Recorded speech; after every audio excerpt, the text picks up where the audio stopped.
From snow-bleached chili paste in Japan and cricket bats in India made of English willow, to Comté seaweed in South Korea and massive oak barrels in France, we travelled the world to uncover the stories behind some of the world's most expensive items. Our first stop is Annecy, France, where a watchmaker meticulously assembles tourbillon watches. This spring is finer than a strand of human hair, and it's a vital part of the tourbillon mechanism found in the most expensive watches in the world. A collector bought this tourbillon watch for $5.8 million at a Christie's auction in 2023. The complications in this watch is quite extraordinary, and this piece is $476,000. The tourbillon mechanism was created to counter the effects of gravity on vertical pocket watches, making them more accurate. But it doesn't improve the performance of watches anymore. So what makes these watches so expensive? And why are customers paying a premium for a watch that doesn't perform any better? To answer that question, you have to understand what a tourbillon is.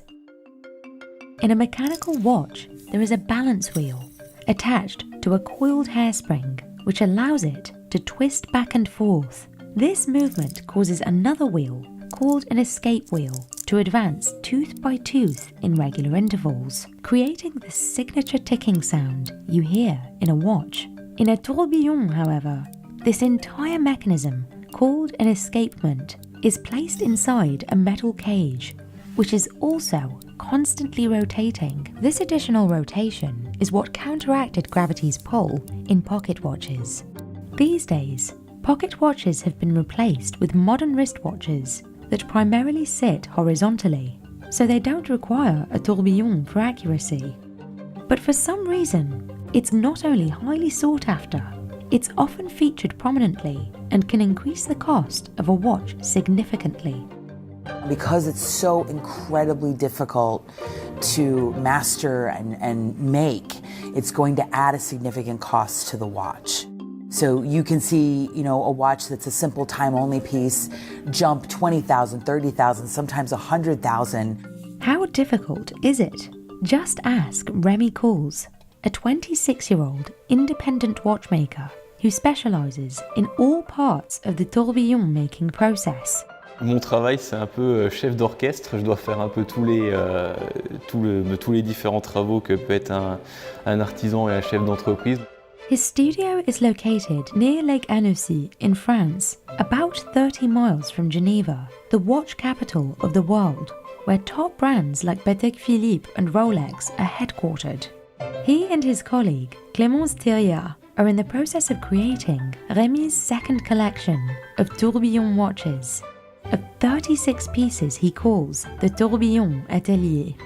Moi, ce que je trouve fascinant sur le tourbillon, c'est qu'on a vraiment cet esprit de mouvement dans la montre, le fait d'avoir comme un cœur qui bat au niveau du mouvement, et c'est vraiment une complication qui est vivante. It takes about a month to complete a watch from start to finish, so Remy and Clémence will be working on them for the next 3 years. One reason these watches cost so much is the sheer number of pieces needed for the tourbillon to function. The entire watch consists of about 200 parts in total, 50 of which make up the tourbillon, and each of these has to be extremely precise, down to the thousandth of a millimeter. Remy's tourbillon is made from components cut from brass and steel. He sculpts the raw materials himself into the basic shapes using a CNC to cut the various pinions and wheels with precision. Les mesures soient bonnes, et là du coup c'est en train de commencer à usiner le composant. While automated, machining all these tiny pieces takes a long time, about 15 to 20 minutes for each of the smaller parts, and an hour plus for more complex ones. Remy must then compare each individual component with the initial design on the computer to make sure it's exactly to the specifications and that nothing is outside of the lines. Donc la pièce est bonne, il y a aucun problème. For each piece, he has to readjust various settings, like the cutting speed, and this can sometimes take longer than the actual machining. The cut metal needs to be heat treated multiple times to reinforce it. First, this happens through a process called quenching, where the steel is heated up and then quickly cooled with charcoal powder. Et du coup, toutes nos pièces sont trempées de cette manière-là, parce que là, c'est vraiment très très cassant, c'est comme du verre. He then heats the piece again, tempering it, which changes the color from yellow to brown to blue. From here on out, it requires a careful eye and a steady hand. To craft this circular piece into a mechanical gear, he will then need to manually cut each of the 80 teeth into the base. Rémi will often stack 10 of them together to save time. Donc voilà, on est une des dernières entreprises à tailler les roues avec cette méthode-là, dite taillage dent par dent traditionnel. On a des codes de plus ou moins 4-5 microns, donc du coup ce qui représente 1 micron, c'est 1 millième de millimètre. Donc là voilà, c'est un travail qui... Voilà, on est très peu de personnes maintenant à pouvoir faire ce travail. Rémi and Clémence are both graduates of Lycée Edgar Faure in Morteau, France, a school renowned for training and passing on some of the best young watchmakers into the big-name Swiss watch companies. J'y étais pendant 6 ans. C'est selon moi une des meilleures écoles d'horlogerie. He worked briefly for Grubel Forsey in Switzerland before establishing his own brand in 2019, and Clémence worked at Patek Philippe before joining him. She is Rémi's first and only employee and has been with the company for about a year. Mon arrière-grand-père était horloger. Mon grand-père m'en a beaucoup parlé quand j'étais petite. Depuis que j'ai l'âge de 13 ans, j'ai envie de faire ce métier. Nowhere is all of this training, passion and attention to detail more apparent than in this stage known as chamfering. C'est vraiment de l'artisanal, donc c'est là qu'on voit vraiment la présence de la main de l'horloger et de la main de l'artisan. It's also one of the most time-consuming parts of the process, in which each edge is meticulously beveled, not only for aesthetics, but also to reduce friction and prevent any unintended resistance with the pieces.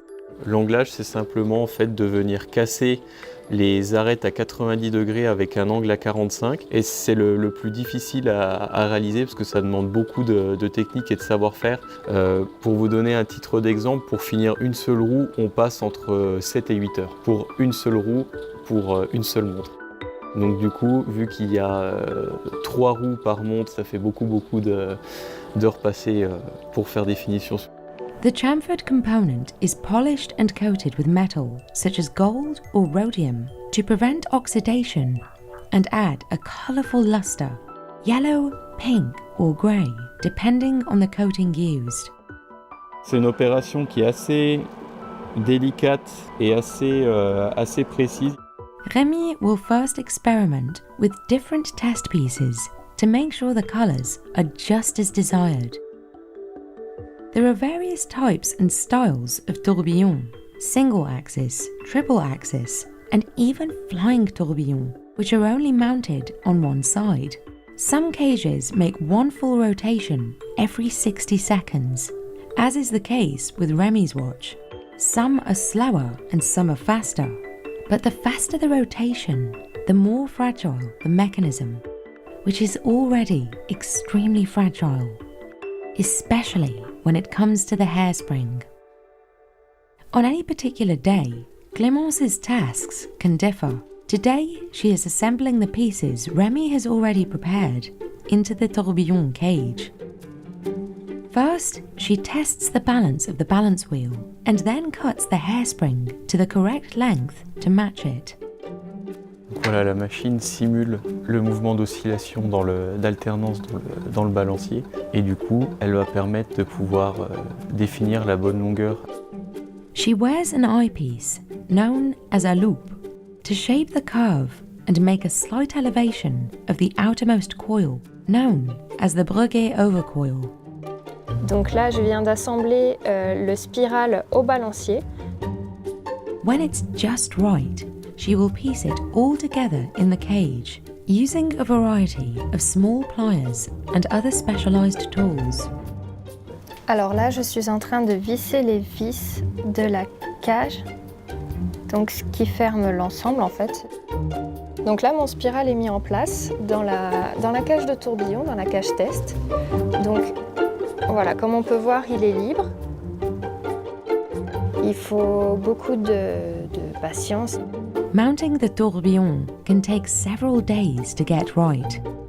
Remy will then check everything and place the movement in the platinum watch casing. They will do some final control tests and make sure it's tightly sealed and waterproof before scanning the watch one last time for any dust particles. So much time and effort go into making the tourbillon mechanism, and customers are willing to pay for it. But why, when it doesn't make watches more accurate? Every time you pick up a timepiece, no matter what the price is, you're looking at a piece of art. Really, this is about buying what you love and buying what speaks to you. The tourbillons are often even highlighted with a single sapphire crystal.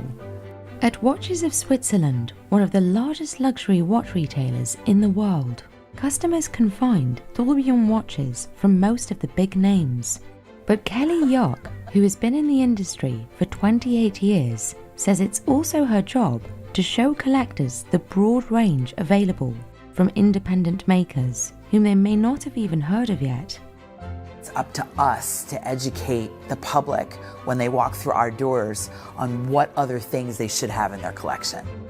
I love anyone that takes the time to truly build an art piece like this from start to finish. I really believe if you love what you do, you're going to appreciate someone like Remy wholeheartedly.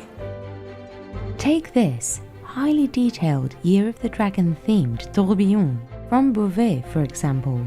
It is one of only 12 pieces new for 2024 that sells for around $500,000. I think what's really important to showcase is the back of this watch as well, because you are truly looking at something that takes someone so many hours to do, and this is a true piece of art. Flipping that watch over and really looking at the artistry and how much work goes into decorating movement. It's extraordinary, and the geeky side of me, I would sit and probably stare at a tourbillon for hours on end. If all goes according to plan, this wood will be cut, shaped, and scraped into one of the most expensive cricket bats. And while making a high-end bat is labor-intensive, the real reason they cost so much? English willow. English willow bats are considered the cream of the crop, associated with star players like India's Surya Kumar Yadav and MS Dhoni. No professional player will use anything but English willow. The highest bats nowadays go for even up to $1,000. That's why police in India have cracked down on counterfeiters trying to pass off bats made with less desirable wood. So why are English willow bats the top choice for pro cricketers? And why are they so expensive? When we check the ping, see, you won't know in one day what the sound is. We have been working from like more than 25-30 years to understand the sound. The bat he's holding is called the Gunther. It's English willow and it costs around $1,000.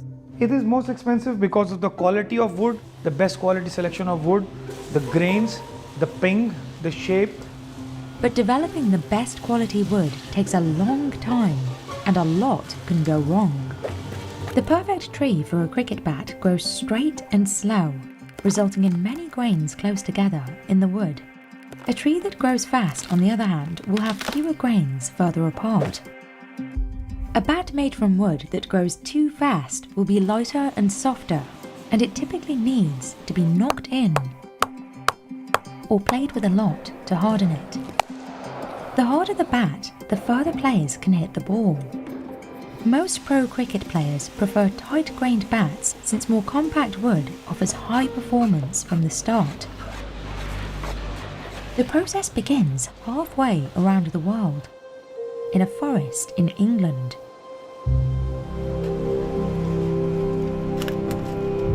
Oliver Wright spends most of his time outside inspecting trees for J.S. Wright. The company supplies the wood for about 75% of the world's English willow cricket bats. An English willow tree is ready to be cut down when it reaches 60 inches in circumference, which takes an average of 15 years. So roughly, if you were to hug the tree, if you can just about touch your fingers, depending on how long your arms are, then it's near enough ready. Side shoots need to be trimmed twice a year to prevent knots from appearing in the wood. There's also the risk of a tree rotting from within if it gets too much water. And pests and diseases can ruin the bark. But you can see how all the bark's coming off. Dead. Once the trees reach the sawmill, the goal is to carve as many bats as possible from each one. This starts with cross-cutting the logs into 28-inch pieces with a chainsaw.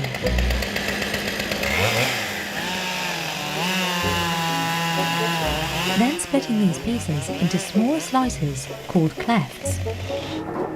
Each cleft will become a cricket bat. It all depends on how it looks inside the tree. If it's rotten, we'll get slightly less. If it's nice and clean, we'll get slightly more. Average tree is about 40 bats per tree. The record here is about 700 out of one tree, and it was a huge tree. Yeah, huge tree. Jeremy Ruggles is a director at J.S. Wright. He's been with the company since he was 18. No, not very good at cricket, no. I love watching it, but I'm no good at playing it. You have to split them this way, so the grain goes through the bat to give it the strength. The grain can't go across the bat, it has to go from front to back, which is why it's split like cutting a cake. At this stage, workers note any damage to the wood that might affect how it's graded later on. So this is damage. This has been hit, struck by lightning or hit by something, hit by a tractor, or it stopped growing for a year, then started again. And you can see this is a good quality one. There's no damage or anything in it. It's a little bit of redwood, which is good. One of the most important steps of the process is identifying what's known as the face of the cleft. This will be the part of the bat that strikes the ball, and the part the buyer focuses on in the shop. It's looking which is going to be the prettiest, which side has the least amount of colour. The straightest grain is what you want, less colour and no knots. So whichever side looks nicer, that is the side the face is made. Once the face is decided and sawn, you can't change your mind. Both of the ends are then covered in a special petroleum-based wax. It's about 10 millimetres on, just to reduce the splitting. The quality of a cricket bat isn't based on just the type of wood, but also its grade. At J.S. Wright, grades range from 1 to 20, with 1 being the best. Bruce Arthey is doing the initial grading. He's been working with J.S. Wright for 48 years. So this is how we grade things. We take the bat off there, we crush the back of it, we'd look at the grain of the bat like that, and these are quite nice straight grains. They're quite uniform. There's not much colour down the side, so I would put that into a 2 because it's just got a couple of little blemishes on the back like that, so that would make a 2, in my opinion.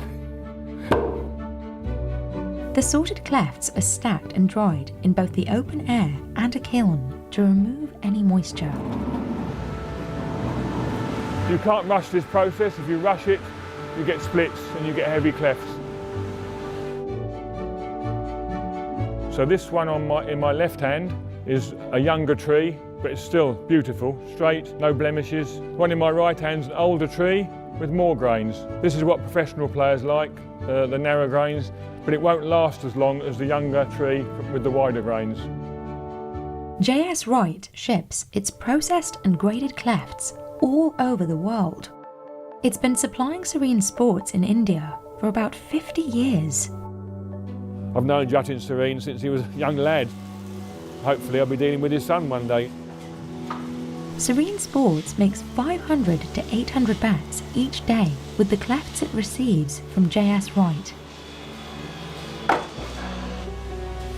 One bat takes 24 to 36 hours from start to finish and will touch 8 or 9 different hands.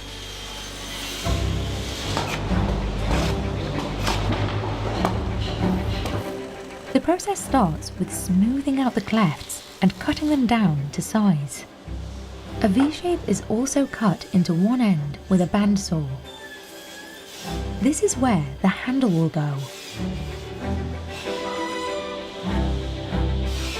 While the base of the bat is made from English willow, the handle is made from cane that Serene Sports imports from Singapore.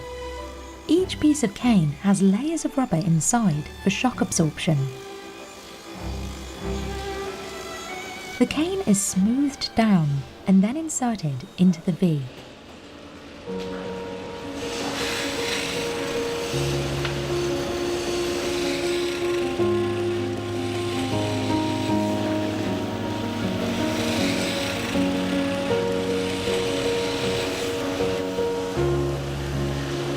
Each handle is glued in place and it takes about 16 hours to dry. Workers use tools like a planer and an adze to carve the bat's basic shape and to make it more lightweight.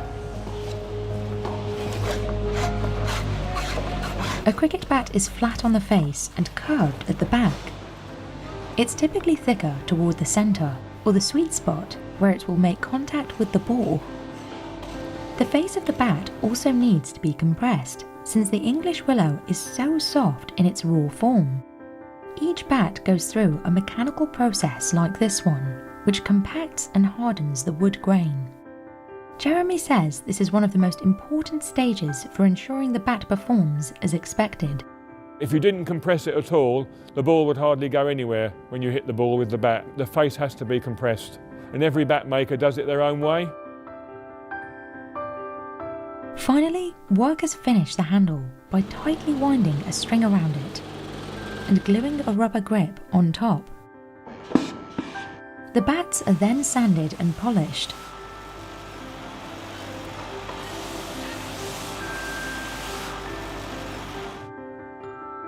In this section you can have a look. These are the ready finished bats. The bats are ready now to go. High-end Serene Sports English willow bats can sell for over $1,000. And as with many other expensive products, fakes are a problem. Counterfeiters often use cheaper wood like Indian Kashmir willow and try to pass it off as English willow. Kashmir willow is heavier than English willow and typically more yellowish-brown in colour. But police in India have been cracking down on illicit operations involving counterfeit bats over the past few years. There are many people who will sell a Kashmir willow bat with an English willow sticker. And then that's a totally criminal act what they are doing. They're trying to make fool of the customers. Jatin says the best way to make sure you're getting a legit bat is by buying from a certified dealer. But despite the risk of fakes, Jatin says business is booming. And demand is increasing worldwide as cricket expands.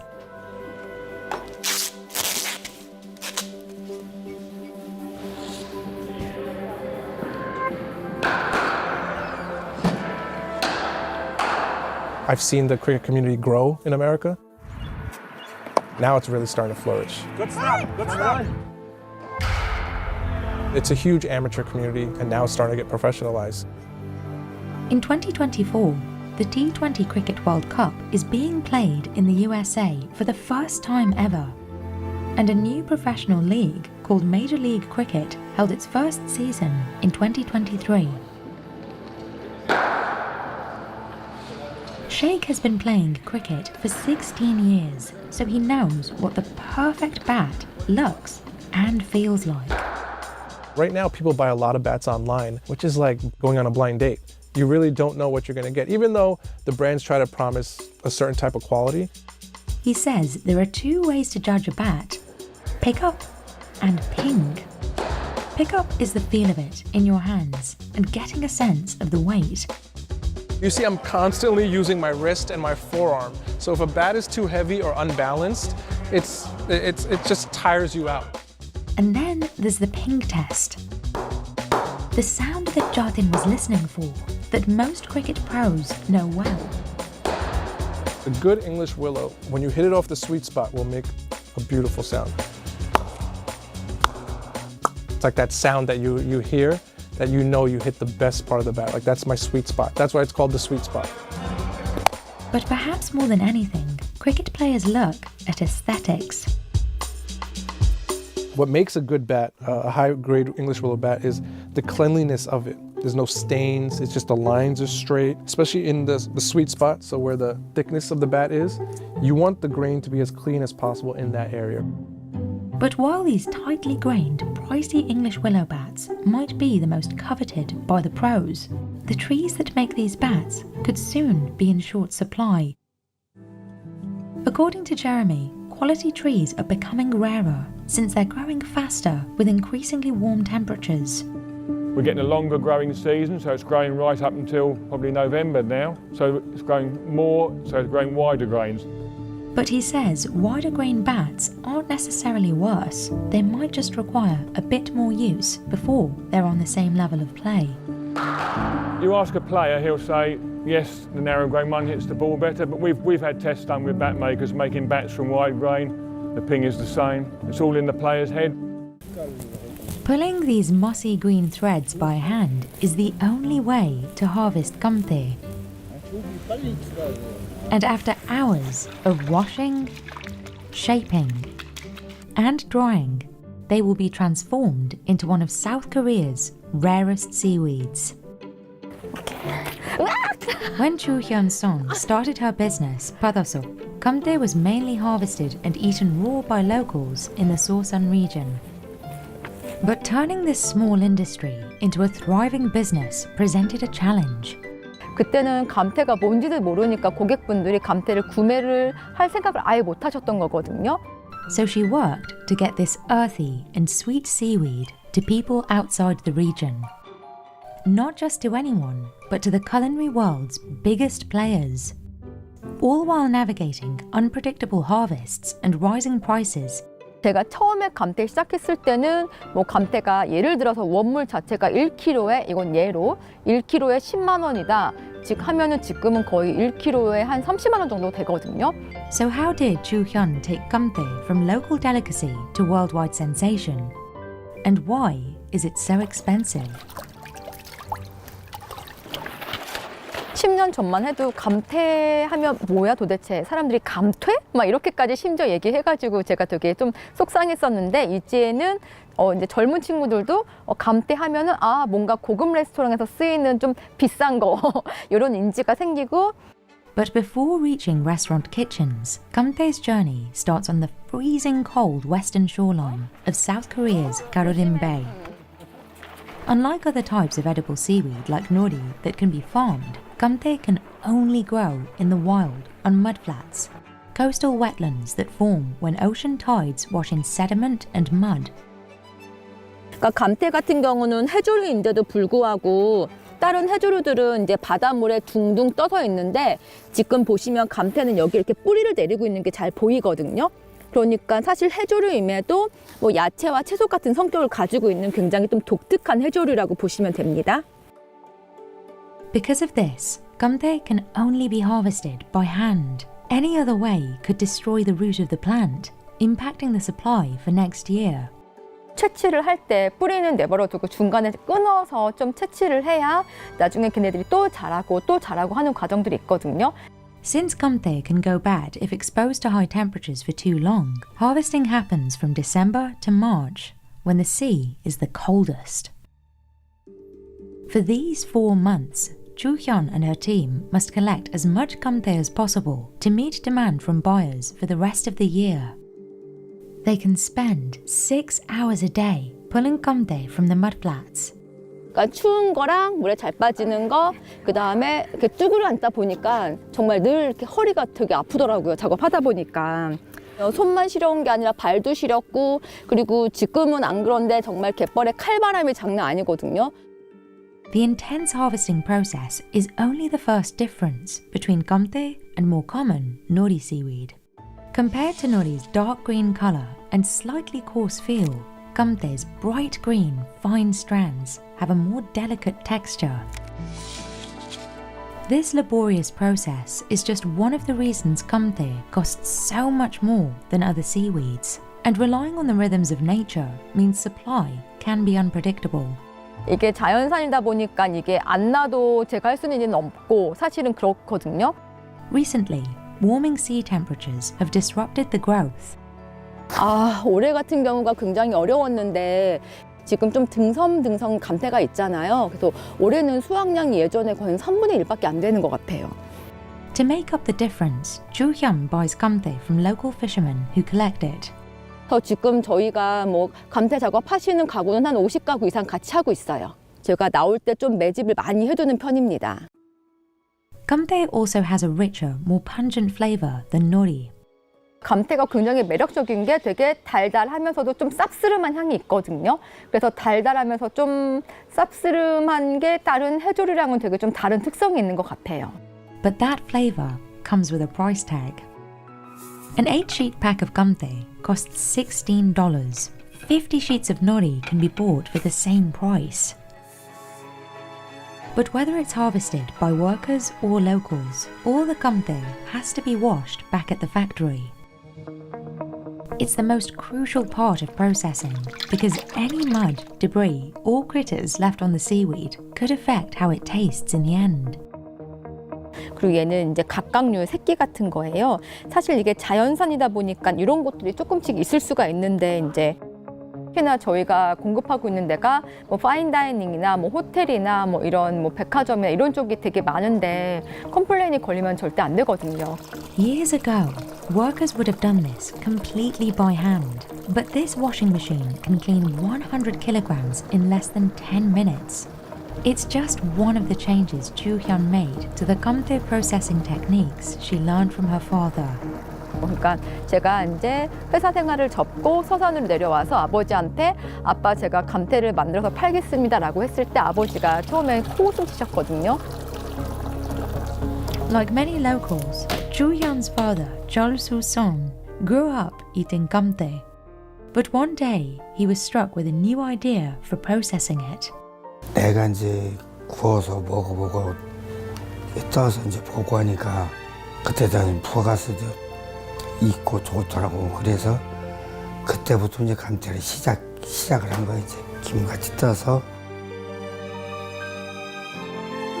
Chu Hyun and her team of 15 still use his techniques to process Comté at Padasup. 그래서 아직도 저는 좀 어려워하고 지금도 아버지한테 틈틈이 배우고 있습니다.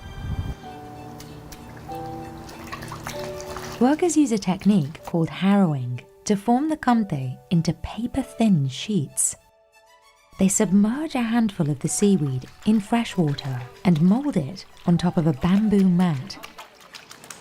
While it may look simple, this technique can take 3 years to master. 사실 저도 몇 번 연습을 했는데 잘 안 되긴 하더라고요. 쉽지 않습니다. 이 작업이.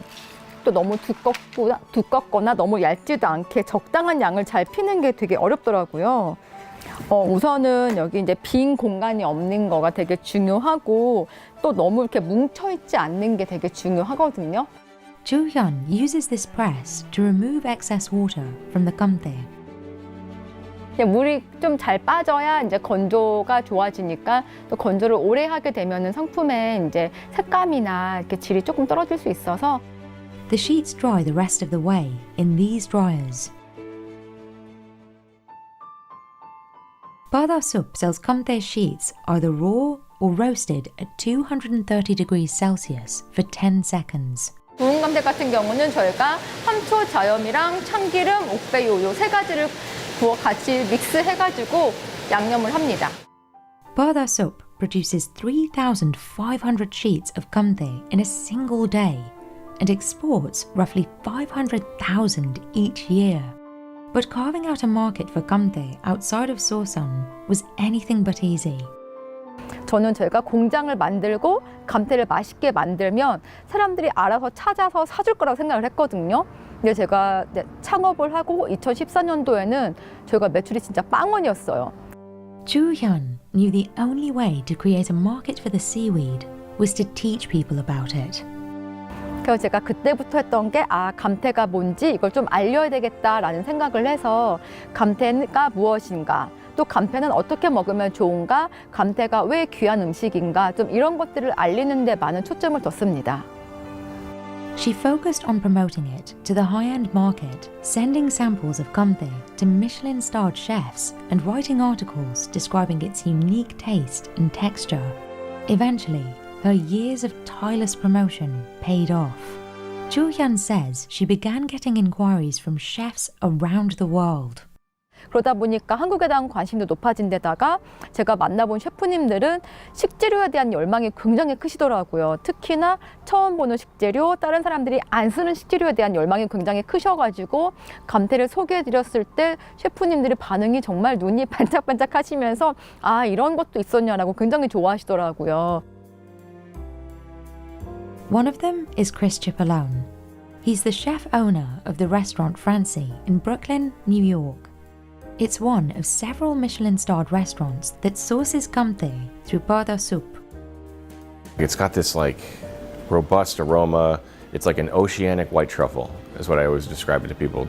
Chris has been using kamte in his dishes for the last 10 years. It's a key ingredient in one of the restaurant's signature dishes, conchiglie. Here we are in the kitchen. We're about to start making our actual pasta, the conchiglie itself, using the seaweed, and we have 4 simple ingredients. We have our semolina flour, we have the gamte itself, we have water, and we have salt.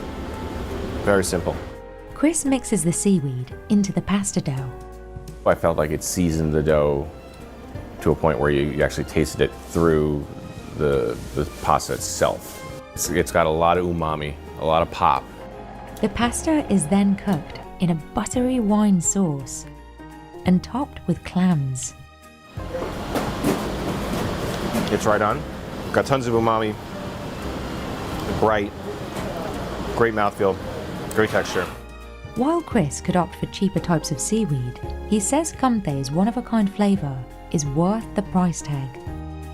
Anything's worth it in the pursuit of deliciousness. And Chris isn't the only one willing to pay. Bada Soup provides kamte for high-end restaurants in Taiwan, Hong Kong, Singapore, Dubai, as well as Belgium, France, and Germany.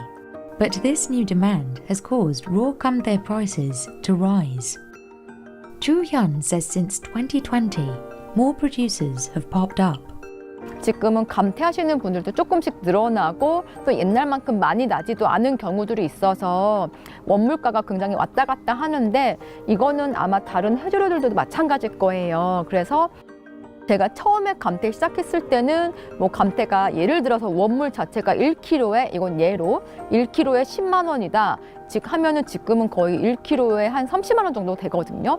But there is a silver lining. Chu Hyun says this new market for kamte is helping local communities in Sosan. 감태가 이제 많은 분들이 찾아주시고 또 저희도 수매를 많이 해주심으로 인해서 그 어가에서 겨울에 소득을 올릴 수 있는 큰 소득원이 됐습니다. 그동안 10년 넘는 시간 그리고 아버지의 40년 넘는 시간이 그냥 헛되게 보낸 게 아니다라는 생각이 들더라고요. 내가 못한 거 제가 이제 열심히 하고 잘하고 있으니까 좀 마음이 뿌듯해요. 바람에는 이제 우리 송 대표가 노력한 만큼 이제 국내도 그렇지만 이제 해외도 세계적으로 이제 뻗쳐서 이 브랜드를 제대로 만들어서 끌고 나갔으면 하는 것이 바람이고. 4 neat rows of red dots cover this remote, snow-covered area of Japan. Zoom in and you'll see they're actually chili peppers. This is snow bleaching. it's a major reason for Kanzuri chili paste's unique taste. After a 6-year-long process, this small bottle costs nearly $20, much more than the $3 price of mass-produced chili pastes, 7 times the size. But there's a problem on the horizon. Warmer winters have made it difficult to find enough snow, and the only company making the paste says it can't and won't skip this step, threatening the future of Kanzuri. 今回スキー場の方の敷地をお借りして、そちらの方で今日は雪さらしをする。ここからだいたい40分ぐらいですかね、道のりで。それくらいのところなんですけれども、もう仕方なくそちらまで行ってやるということです。So does bleaching these peppers in snow really change the flavour? And is the struggle to find snow why Kanzuri chili paste is so expensive? 唐辛子ペーストですと、ただ単純に辛みがカツンときたりだとか、塩分がきたりとかっていう、なんか単独の役割が口に広がったりとかするんですけども、それで広がり方もカツンとくる辛みとかではなく、優しい感じで広がっていくので、食材と合わせやすいところが他の調味料とは違うところだと思います。That taste is, in large part, thanks to snow bleaching, according to the producer. Atsushi buys Kanzuri made by the only company in the world that produces it, Kanzuri Company, in Myoko, in Japan's Niigata prefecture. That's where Kanzuri originated. 通常はですね、工場、会社の近くの土地で雪さらしを行うんですが、見ての通り雪が全くなくて、今日は、雪さらしに行くんですけれども。Snow bleaching is imperative to the final taste and quality, so Akihito is willing to go to great lengths to make it happen. Upon arriving at the ski resort, the team gets to work immediately. This is the nearest place Akihito could find that had at least 50 centimeters of accumulated snow. They first have to step on the snow to compact it, but it can't get thinner than 20 centimeters. This thick snow is essential. If the weather gets warmer before the chili peppers are ready, the compacted snow will ensure the peppers don't get mixed in with the soil below. Otherwise, they will be contaminated and unusable. 雪さらしっていう工程はもうどこの食品会社もやっていないそういった工程の一つでもありますので、これはカンズリを作る上ではなくてはならない工程の一つになっています。This net both reinforces the separation and guarantees no pepper is left behind when they're collected 3 or 4 days later. Today, the team is bleaching about 300 kilograms of chili peppers. They were pickled in salt from summer until the winter months. 唐辛子を一度塩漬けしたその塩抜きっていう効果もありますし、塩漬けしていた段階でまずアクはだいぶ抜けるんですけれども、中まで浸透していたアクを雪がスポンジの役目をして、中のそういったアク雑味も全部吸い取ってくれるっていうことで。Workers snow bleach the peppers about 10 times a year and only in the winter months. This restricts production further and makes the final bottle of Kanzuri more expensive than mass-produced chili pastes. And producing the actual paste takes years. At Kanzuri's factory, Sato Kazushige is making a new batch from today's harvest. Kanzuri paste is made with 4 simple ingredients: snow-bleached chili peppers, yuzu, salt, and rice goji.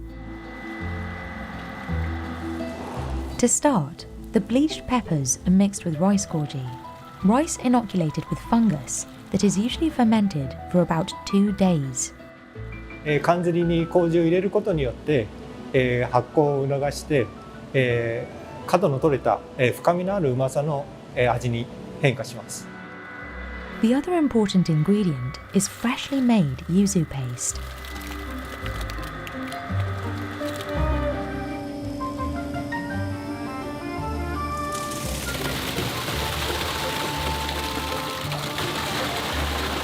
When all the ingredients are mixed in, Kazushige stores this fresh kanzuri in the warehouse. There, 600 tubs, each filled with 350 kilograms of paste, are aging. It must be aged for at least 3 years, and the most expensive kanzuri for 6. Many simpler chili pastes, on the other hand, are fermented for just 1 to 2 weeks.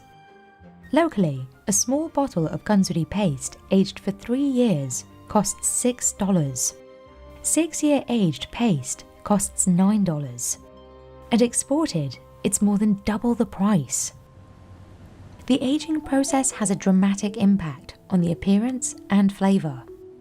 缶ずりでこちらが1年発酵させたものになります。こちらが3年、こちらが6年発酵させた缶ずりになります。やっぱり1年目のものは、塩が立つっていうんですか、まだ缶ずりに馴染んでなくて、缶ずりと塩とそれぞれが際立つ、味になりますし、だんだん重ねていくとその塩味の角が取れて、芳醇なまろやかな辛さになって、発酵することによって、旨味も増してきますので、やっぱりこちらへ熟成を重ねた方が、塩もまろやかになり、味もコクのある辛さになってきます。Kazushige has to check each container of kanzuri at specific times. Exactly 1 year after the kanzuri is made, it must be stirred to encourage the fermentation and to ensure it hasn't gone rancid. Otherwise, Kazushige has to discard the entire tub. Even the exact location where the kanzuri is stored can impact the success of the fermentation. すべて同じようには、混合するときには、してるんですけども、色味だったり、粘度でしたり、そういったものは微妙にやっぱり変わってきますね。To balance all these variables and guarantee the quality of the final bottle, Kazushige checks the color against this chart. If the kanzuri is within range of these 6 shades, it's ready to sell. Apart from some mechanization, this process is true to the original kanzuri making method. Before Akihito's grandfather, Dojo Kuniji, started Kanzuri Company, each household made kanzuri its own way. 近所の方からいろいろ集まっていただいてですね、味を決めたんですね。その味を決める決め手となったのが、要はいろんなものを入れて複雑な味にするよりも、よりシンプルにして一番馴染みやすい、これぞ缶ずりっていう味を作るために、どんどん消去法で削っていって、そして最終的にはその唐辛子と米麹と柚子と食塩っていうこの4つだけの原材料になったということです。And the once humble Myoko household condiment has reached international fame. 出身は新潟の上越市になりますね。子供の頃から慣れ親しんでいる食材でございます。まずはお刺身などにつけてそのまま食べることによってコクを与えたりだとか、旨味を変えてくれるもの。However, when he uses it for meat dishes, it can reduce any unpleasant smells and an overly fatty taste. そういう意味で私の中ではいろんな多様した料理に、いいところを生かすこともあれば悪いところを切ってくれる薬味ということで私の中では万能調味料というふうな位置づけにしております。Only 200,000 tiny bottles of kanzuri are made every year. But today's struggle to find a deep enough snowy plain will likely continue to impact the next generation of kanzuri makers. In January and February 2024, Niigata Prefecture saw only 25 centimeters of snow, down from 93 centimeters in 2023. In 2020, hardly any snow fell, and snowfall over the last 7 decades has generally been on the decline. This fluctuation means Akihito can't rely on enough snow to bleach the peppers. Finding reliable land is a problem for producers of the most expensive foods all over the world. In Colombia, local producers of indigenous panela, a pricey, unrefined sugar, have moved to higher and higher altitudes to make the product. And that means they have to walk further to sell it. Droughts in Kashmir have left fields yielding significantly less saffron, the most expensive spice on the market. Fewer viable fields mean some producers are forced to sell their land. In Spain, warmer waters are pushing baby eel fishers to change shores more frequently so they can catch enough to sell. Pues no va bien la cosa. Bueno, se está acercando la hora, ¿eh? Vamos a cambiar de playa. So too in Niigata, where Akihito will have to continue searching for the right location, making production, and in turn the bottle of kanzuri, more costly. However, he isn't giving up on snow bleaching, because it wouldn't be a traditional Niigata kanzuri without it, especially since demand for the paste has grown 20% in the last 20 years. Finding enough snow is the first problem. Another is having enough peppers. Kanzuri is made from the local togarashi pepper. There were once 30 farmers supplying the company with these peppers. Now, Akihito says only 4 to 5 remain. He says the company may soon have to grow every pepper in-house. Importing them, although cheaper, is not an option for Akihito, who says kanzuri wouldn't taste the same without togarashi peppers from this region. で、味的にも身厚なので、辛みももちろんあるんですけれども、肉汁も多くて、甘辛で非常に食べやすい唐辛子に変わっていきました。うちで作った商品がこんなところまで、来て、人の手に渡ってですね、やっぱり自分たちもやっぱり感動しますし、それがもう誇りで仕事にも、力も入りますし、同じ新潟県人なんかもやっぱり、そういった私たちに、言葉をくれるっていうのはやはり感動して、この新潟妙高に、で作られた缶詰を誇りだというふうに感じているんだと思います。Guide dog trainer Sean is training 18-month-old Emerson to disobey, or more specifically, when to disobey. When there's oncoming traffic, Tom taps Sean on the shoulder. Sean moves to cross the street. It's Emerson's job to disobey and guide Sean to stay put and stay safe. This is one of the most important tests for a future seeing eye dog. But it's just a sliver of how the organisation prepares its pups for the job. At the Seeing Eye, geneticists look at doggy DNA to breed pups with the best chance of becoming successful guide dogs. But it's not as simple as adopting a house pet. It costs the Seeing Eye about $75,000 to breed, train, and match each Seeing Eye dog. And about 40% of pups don't make it to the end of the program. No! So what makes a successful Seeing Eye dog? And why are they so expensive? The making of a Seeing Eye dog starts with breeding, requires multiple stages of training, and hinges on the bond between handler and guide dog. But getting to graduation takes over 2 years and a lot of effort. What Ivy is doing now, avoiding the train tracks despite Erin's command, is the most unique concept a Seeing Eye dog needs to understand: intelligent disobedience. Today, Erin Hensley, a Seeing Eye trainer, is using a railway platform in Morristown, New Jersey, to practice with guide dog in training, Ivy. We were just working on what we call platform refusals. So we kind of encourage the dog to get close to the edge of the platform, and her job is to go anywhere but there.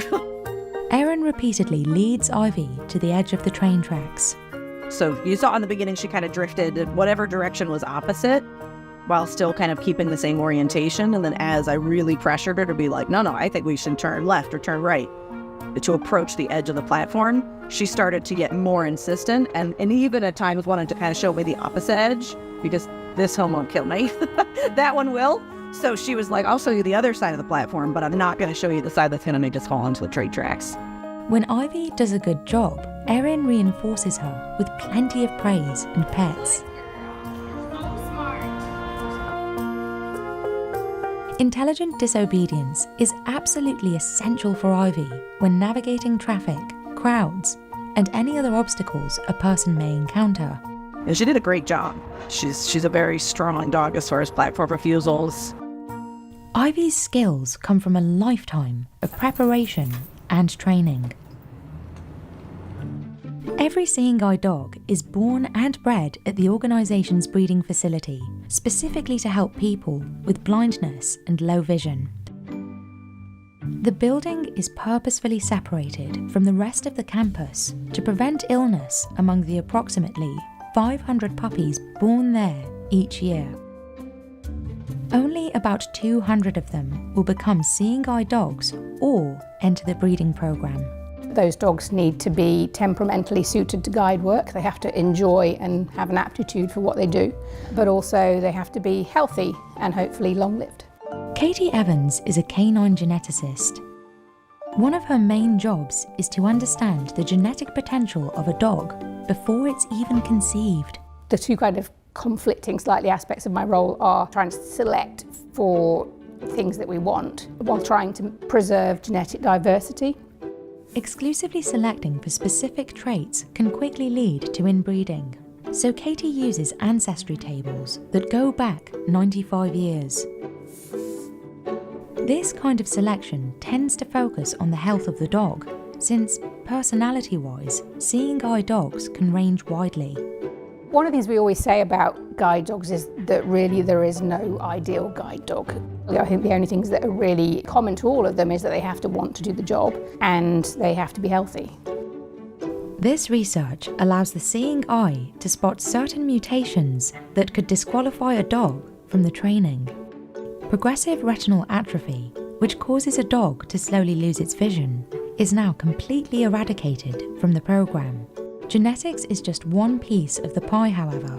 We're trying to produce dogs with the best genetic potential, but then we place them with puppy raisers and their role is to maximise the likelihood of them reaching their genetic potential. Puppies start training to become Seeing Eye dogs the moment they come into the world. Their socialization starts from day one. Peggy Gibbon is Seeing Eye's Director of Canine Development. So they're handled daily from the time they're born. The staff will handle their paws, handle their ears, cuddle a little bit with them. These first few weeks are all about acclimating these brand new puppies to anything they might encounter in the outside world. The staff who work with them will wear funny costumes so that they look a little different all the time, big sunglasses, big hats. There are also tapes that will play with sounds of thunderstorms, tea kettles, children, traffic. Once the puppies are a bit more mobile, they're let loose in the puppy playroom. Yellow Labrador puppies chew on toys, roll through tunnels, and wag their tails. And while it looks chaotic on the surface, everything in the room has a purpose. There are toys hanging from the ceiling so that the puppies are looking up, because overhead obstacles for them as they grow up are particularly challenging. The inside of this building is all these puppies now for the first 7 weeks of their lives. The full cost of raising, training, and matching a Seeing Eye dog with a handler comes out to around $75,000. For context, a 2024 study put the average lifelong cost of owning a pet dog in the US anywhere from $19,893 to $55,132. So the cost, if you look at it as for the life of a team, it makes it a little more understandable. Funded solely through donations, the organisation creates about 260 partnerships a year. But these puppies are not quite there yet. At 7 to 8 weeks, pups like Zoe leave campus to live with a puppy raiser until they are about 2 years old. This gives these guide dogs in training their first taste of real-world experience. Puppy raisers are different from trainers. They're volunteers who bring these dogs into their homes to housebreak and expose them to all sorts of new experiences. Megan Wass will make sure Zoe, a 5-month-old Labrador Golden Retriever mix, learns the basics like sit, stay, and how to behave on a ferry. No, not your turn. Stop it. Megan and Zoe are attempting to board a ferry from Weehawken, New Jersey to New York City. It's an official Seeing Eye outing designed to expose the puppies to common experiences a handler might need their dog to guide them through. And while the main goal of today's adventure is getting used to riding a ferry, puppy raisers like Michelle Barlag treat each dog as an individual. One of the things that we're going to be looking for today with Geppetto is that he can get really excited when he sees people, and it's really important for a guide to know that they cannot just jump on strangers and get distracted by people when they're working and on the job. And so he's learning that when he's wearing this vest, he is working. Learning is the key word here, because the puppy phase can get a bit chaotic. I was getting dizzy. No! Can you read the sign? What's that sign say? Please keep off the grass. Come on, you. Come on, Scully. Good boy, good boy. But things like age-appropriate rowdiness aren't enough to disqualify puppies from becoming guide dogs. As a puppy, he's going to have mistakes. He's probably going to get a little rambunctious at times, and we'll work with him on that. He'll get some commands to settle down. Our instructors are full-time paid staff who have received years of training in how to work with guide dogs. So there's a lot that they can do with the dog when it returns to the Seeing Eye. Most puppies will get the chance to go on and work with the Seeing Eye's official trainers. We say career change because often our dogs who don't make the program go on to other kinds of service careers. And we also recognize that even if their future is to become somebody's pet, that's also an important career too. Puppy outings also give raisers the opportunity to assess how the dogs walk. The pace at which they walk and the amount of pull they have when they get the harness on is unique to each dog. We want them to pull into the harness. That's really key to how they guide. So when they guide a person, they guide them by pulling. Geppetto will live with Michelle until he's about 2 years old. Then he'll return to the Seeing Eyes campus for formal training. It's difficult to say until he goes back and he really enters the training program if he will graduate, but I think he's going to make a wonderful guide dog. More advanced training involves something called a blindfold walk. Sean McDonald, another Seeing Eye trainer, is walking around Morristown with his guide dog in training, 18-month-old Labrador, Emerson. Sean puts on a blindfold to get rid of any unconscious cues he might be giving Emerson as they walk. Boy, Emerson, don't. Good boy. Tom Pender, Sean's training manager, follows them to make sure they are safe and to help them test Emerson's ability to keep them out of traffic. When traffic is in front of them, Tom taps Sean on the shoulder. He wants Sean to move forward and he wants to see how Emerson reacts. But when Sean goes to walk into the street, Emerson disobeys, keeping his paws firmly on the ground. On these walks, Emerson is being tested on his ability to keep himself and his handler safe, his confidence, and his focus. Were you concerned about the squirrels? We were. Yeah, he did pretty darn good today. I definitely could feel his reaction a little bit, but the fact that he didn't really react and kept me safe the entire time was a good thing. Well done, Emerson. Oh, yeah. Dogs who make it through training still need to be matched with their handler. First-time students stay on campus for about 25 days to meet, get to know, and learn how to work with their Seeing Eye dog. Room and board and even travel are part of the package. I lived in Chicago at that time, and I was flown here and back. I was fed amazing food, given amazing instruction that has served me well to this day. Melissa Ullman is the Seeing Eyes Senior Advocacy and Government Relations Specialist, but she's also a former graduate. So this is Luna. She is a yellow lab golden cross, and she is the best dog in the world. But Luna wasn't the only one to receive training. Melissa stayed on campus for 3.5 weeks, making sure their personalities matched and to receive some instruction herself. I had been used to traveling down a block with my cane, encountering objects because a cane is an obstacle detector and a dog is an obstacle avoider. You know, probably even in class, I was just getting a foretaste of how Luna would save my life so many times. Of the $75,000 it takes to raise, train, and match a seeing eye dog, most graduates only pay about $150 out of pocket. Some pay even less. She also came with equipment, right? Like a harness and a leash and things that were very carefully crafted. After she takes Luna home, Melissa is then responsible for the care and costs of raising her. But the Seeing Eye offers assistance to graduates for the rest of their dogs' careers. So when I had a tricky intersection that I was dealing with a few weeks after I left the Seeing Eye, they came out to visit me and helped me with that intersection.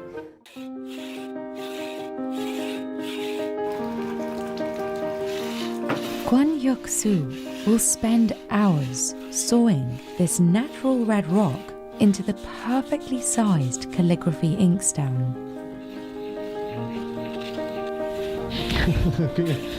시시는데요.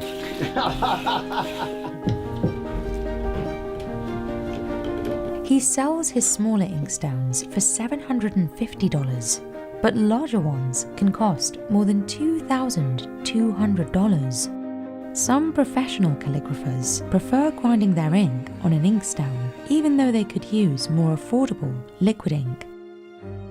So, what makes these inkstones so expensive, and why would calligraphers still use this ancient method?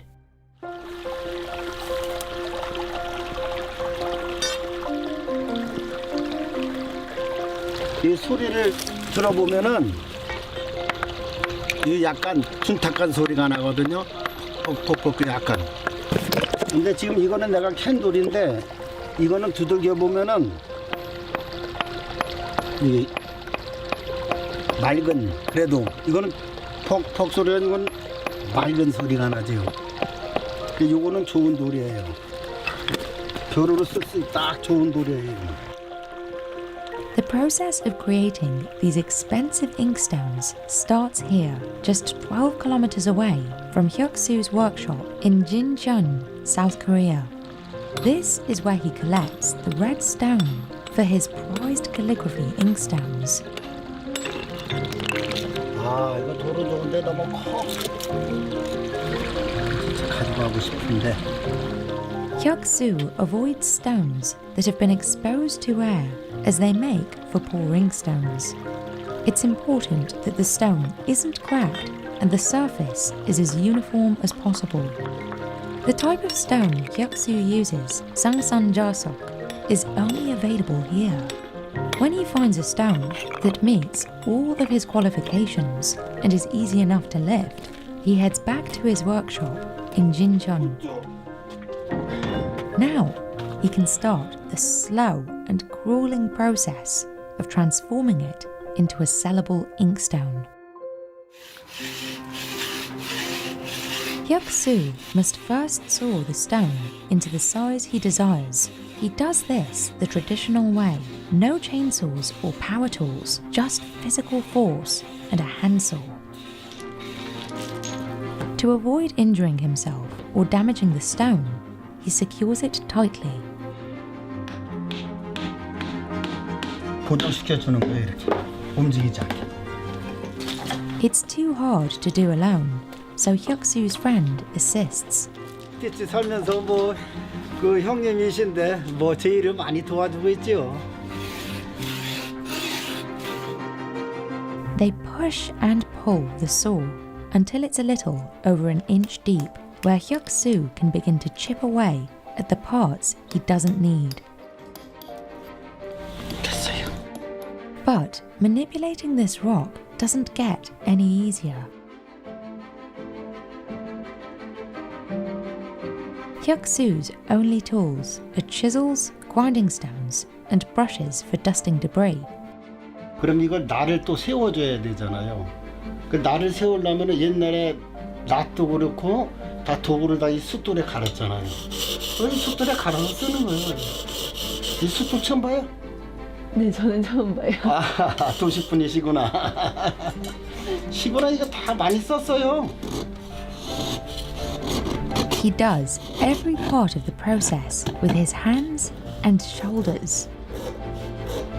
A beautiful inkstone is more valuable, so Hyuk-soo micromanages every step to make sure no flaws show up in the finished product.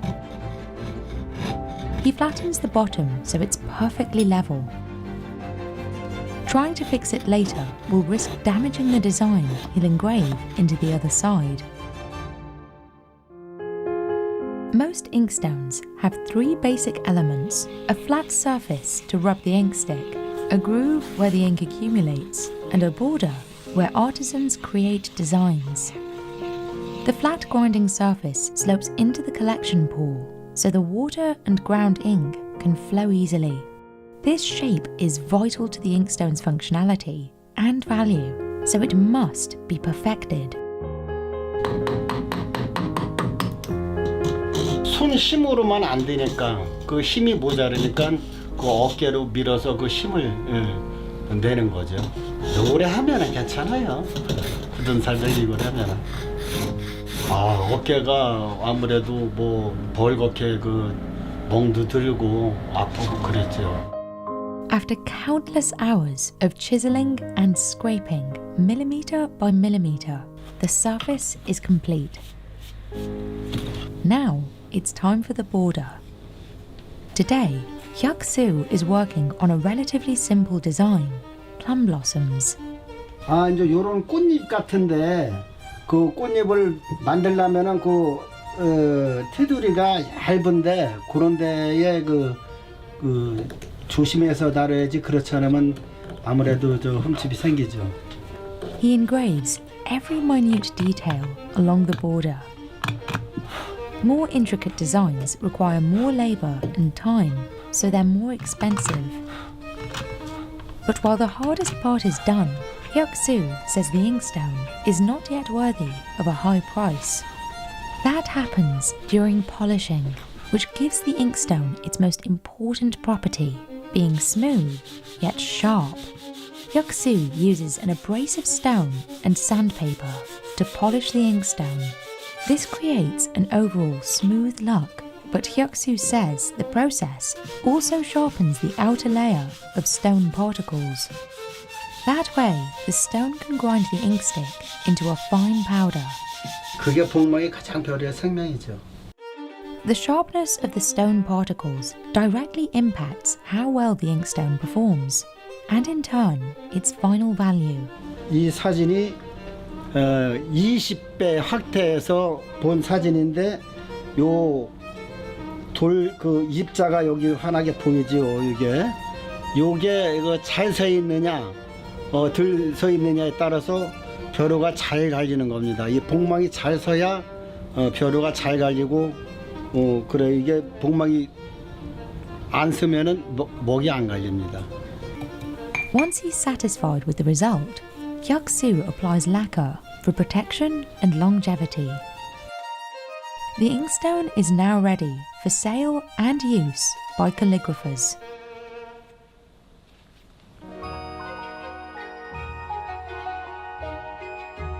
Vincent Chong is a contemporary calligraphy artist. They use inkstones and inksticks for some of their work, even though liquid ink is popular with modern calligraphers due to its ease of use. The first thing that I think of is either the sound or the smell of grinding ink. Vincent says inkstones allow for a level of control that bottled ink can't offer. So using an inkstone allows you to really tailor the quality of the ink to exactly what you want to do, and it also just seems to work out better always. And whatever additional stuff is in a bottle of ink just isn't quite as nice on the paper. I think at this point you can sort of see that the laborious quality of this process creates some energetic or psychological feeling of preciousness with this little bead of ink that you've worked so diligently to produce, which I guess just makes the experience feel more special. While Vincent isn't in the position to buy a multi-$1,000 inkstone at the moment, it's something they aspire to. Yeah, I feel like it would give you this sort of energetic connection to another craftsperson, another artist. And in that regard, I think it just makes the experience a little more special, because so much care has been taken on the part of that artisan just so that you can have this really special experience of your own, in your own art practice, of your own sort of creative, generative kind of practice. I guess that's a little bit scary to use something that's so precious, but I guess, it's funny because we're talking so specifically about rocks, and stones have been just around for such a long time, and humans have had this sort of fascination with them for such a long time, that treating them preciously feels really natural. But at the same time, they have this life, and you should sort of allow them to engage with other parts of the physical world in a way that, gives them the generosity that they deserve, having been around so long. Hyuk Soo similarly admires the preciousness of the stones. He appreciates the properties of Sangsan Jasok that make it invaluable to his work and craft. 이게 지금 물속에 있는 돌인데 이게 지금 물속에서 건진 거죠. 이게 물에서 얼마 동안 있었는지를 모르잖아요. 한 달이 있었는지 1년이 있었는지.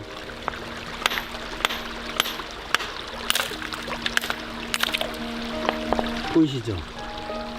여기 지금 물기가 하나도 없잖아요.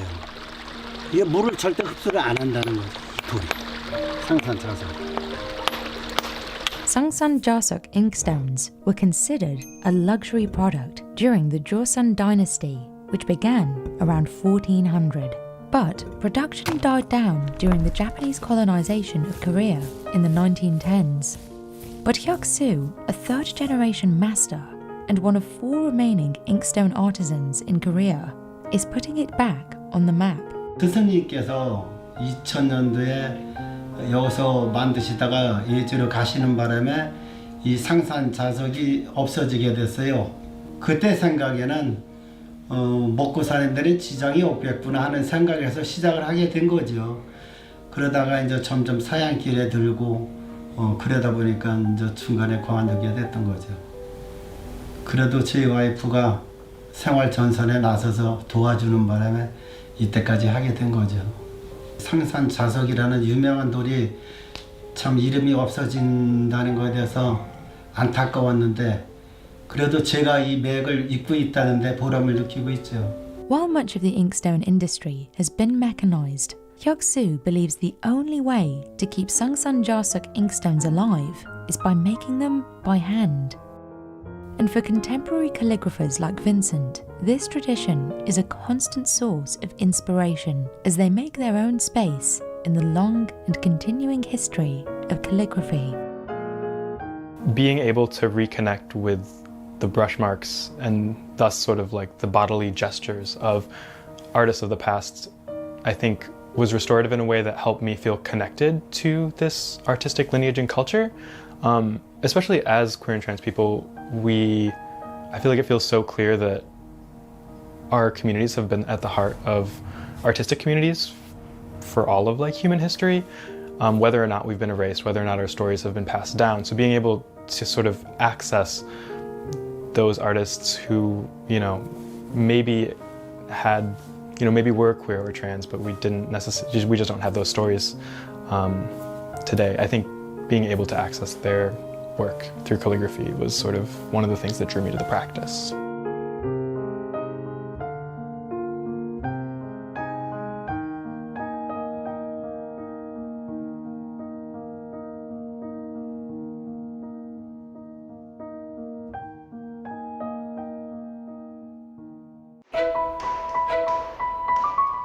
these massive barrels will eventually be filled with thousands of liters of wine.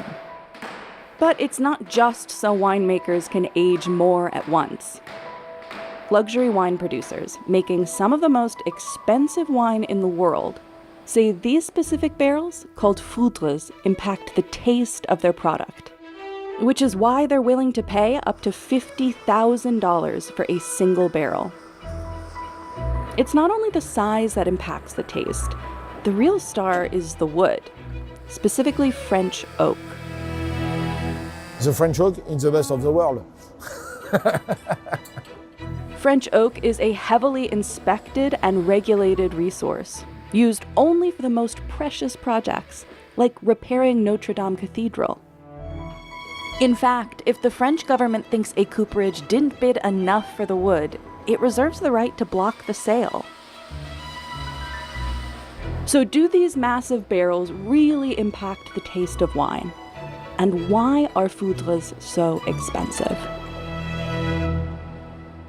While both American oak and French oak can be used to make a foudre, French oak is considered far superior, which explains why it's more than twice the cost. For one, it has a finer grain, with rings less than 2 millimeters apart. The slower the tree grows, the tighter the grain. France's limestone-based soil and cooler temperatures contribute to this slow process. This quality allows for a more gradual and controlled release of the oak compounds, or tannins, into the wine. Tannins create the subtle bitter flavor and texture you experience in a glass of dry wine, or when you bite into the rind of a fruit. Dominique Moreau of Foudrerie François comes from a family of wine connoisseurs, so he knows what wood makes a good wine. Je suis également originaire du Val-de-Loire et fils de vignerons. Mes parents étaient viticulteurs, donc j'ai baigné dans les vignes et dans le monde du vin depuis. Today he's inspecting French oak wood from his supplier Gaudelat. On peut voir que le fil semble relativement droit. Le grain est relativement serré, de l'ordre de 2-3 mm, donc c'est une belle pièce, une belle qualité de foudrerie pour nous. This wood has already been dried for about 4 years. Once Dominique signs off, it will be transferred and stored outside the cooperage for a few more weeks before it's ready to be used. Wilfried is the gatekeeper, choosing which wood will be used for the base and keeping the most attractive pieces for the main body of the barrel. Ah ben c'est là où on place les morceaux de bois où il faut vraiment sur les gros contenants. Là je sélectionne vraiment la crème de la crème.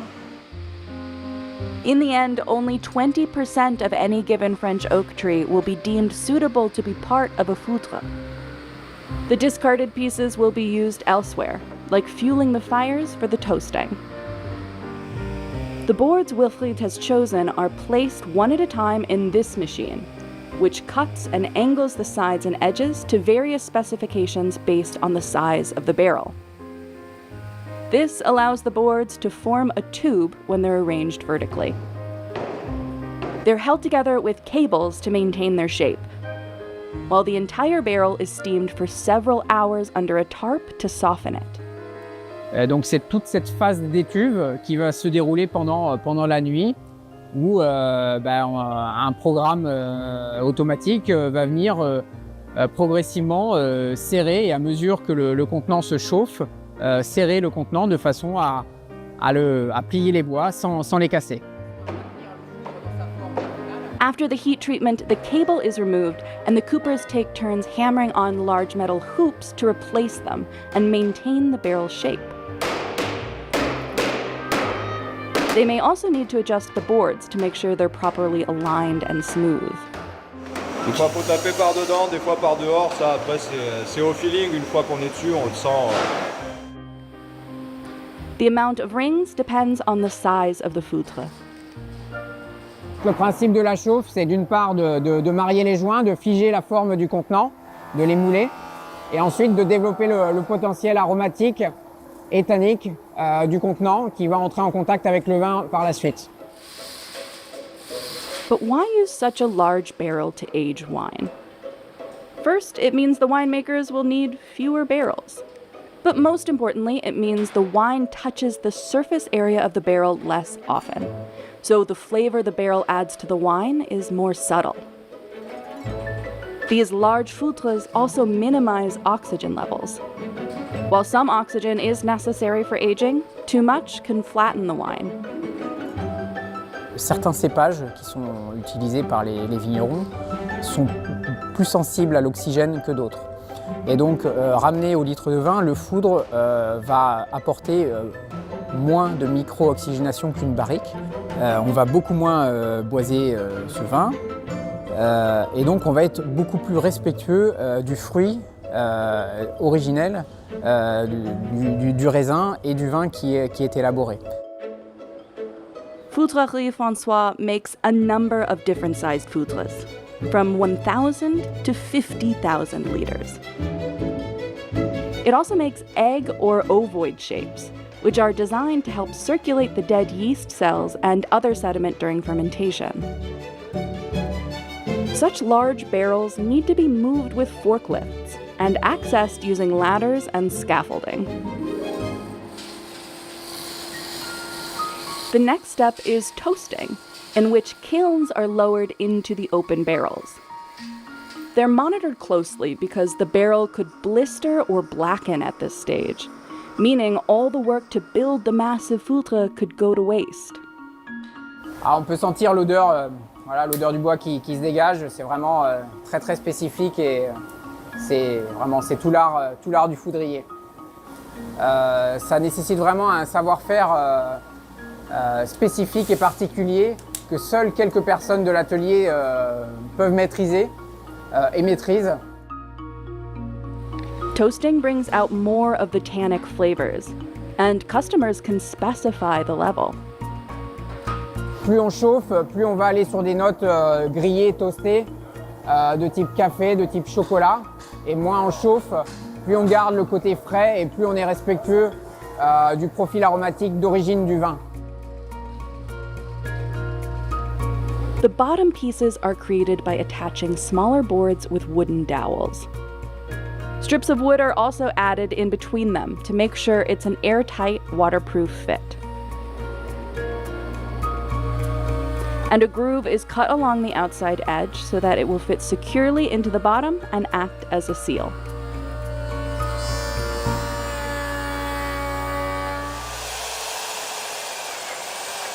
At this point, any accessories are added, like the tasting tap or special thermometers. Since Foudrerie François customizes its foutres for its clients, each barrel is built to their specifications.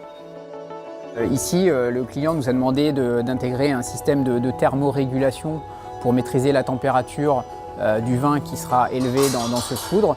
Et donc, il souhaite avoir un thermomètre pour pouvoir vérifier, contrôler cette température qu'on n'a pas sur cette autre foudre parce que le client ne l'a pas souhaité. Logos of the winery brands are also chiseled into the wood.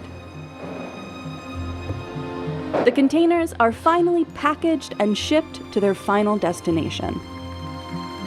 Foudrerie François has customers all over the world. Aujourd'hui, on vend principalement en France, en Espagne, aux États-Unis, en Italie, en Australie, en Afrique du Sud. On vend également au Chili, en Argentine. Typically, only high-end wineries use French oak barrels, which are more expensive than American oak. They start at about 8,000 euros for a 1,000-liter foutre.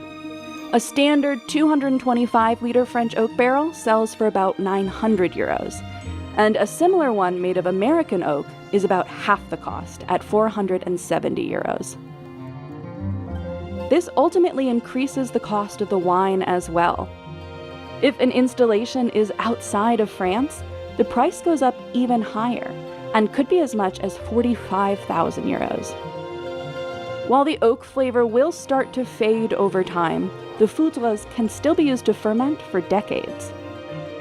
Malgré tout, les contenants restent dans les caves, ils peuvent rester une génération, c'est-à-dire 30-40 ans. Each barrel from Foudrerie François is also marked with a small plaque for transparency. Donc on retrouve notre plaquette qui nous permet d'identifier le plot, l'arbre, la forêt d'origine et sa date de sciage et sa date d'abattage de façon à garantir une traçabilité totale à nos clients tout au long du processus de transformation. Traceability is important because quality oak trees are a limited resource.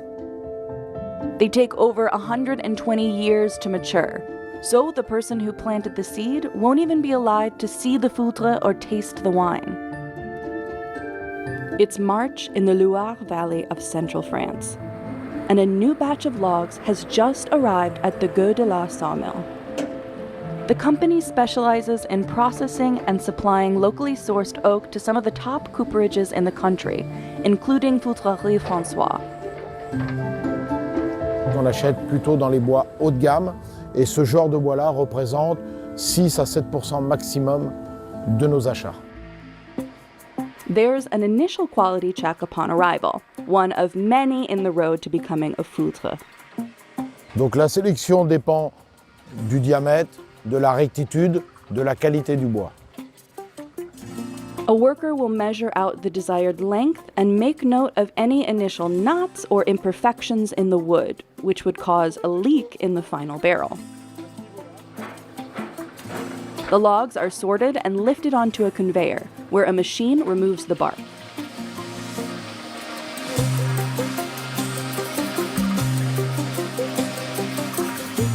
Each log is then cut into a pile known as a boule, using vertical cuts in the same direction as the fibers. Then they're unstacked and re-examined. The ideal pieces have very straight fibers. Alors donc cette machine nous permet de dépiler les plateaux un par un pour vérifier la qualité de chacun, voir si cela correspond bien aux attentes de nos clients. Quality tight-grain wood is a treasured resource for cooperages, so the Office National des Forêts, or ONF, holds auctions for plots of trees every fall. In 2022, 44,000 cubic meters of wood were sold to a variety of cooperages for a record 15 million euros. Et si jamais l'État estime que la valeur mise dans les enveloppes n'est pas à la hauteur de leur expertise, ils ne sont pas obligés de vendre cette parcelle l'année où ils ont décidé. Les bois ne sont pas coupés. The boules are placed outside to be air-dried for up to 4 years before they're delivered to a buyer. Donc ceux-là, c'est des bois de 2 ans de sciage qui commencent à être un petit peu noircis par l'oxydation. Drying reduces moisture, which can warp the wood, and helps strengthen it for use in a foudre. Donc le chêne français est quelque chose, est une essence, malgré son volume présent, c'est une essence rare. Since World War II, the French government has been carefully managing their growth and distribution. It maintains some plots of only the straightest trees with the finest grains, regularly clearing out any weak outliers. The ONF also established a system called Mosaic Forest to battle the climate crisis. This involves planting a mixture of species to nurture the growth of the more valuable oak trees. These methods seem to be working for now. France's forests have been growing at a rate of 85,000 hectares per year, according to the ONF. But the Ministry of Agriculture released a report in 2023 calling for billions of euros to help combat extreme heat and drought, which it says could eliminate 30% of tree species in France by 2050. C'est quelque chose qui met très longtemps à pousser et qui est en cours de raréfaction, ne serait-ce que par les surfaces exploitées et par le changement climatique qui fait que beaucoup d'arbres meurent aujourd'hui.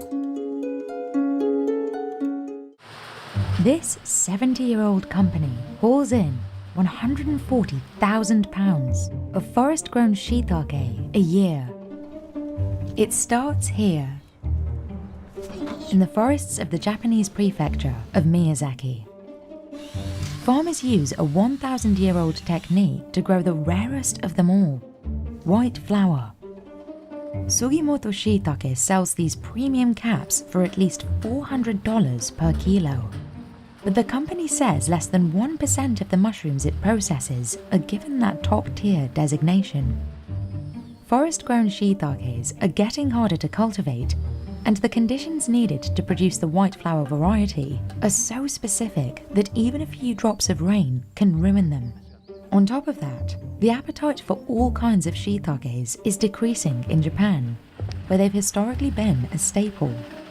That's why Sugimoto and other Japanese companies are increasingly turning to a global market to future-proof their business. So what makes these forest-grown mushrooms so expensive?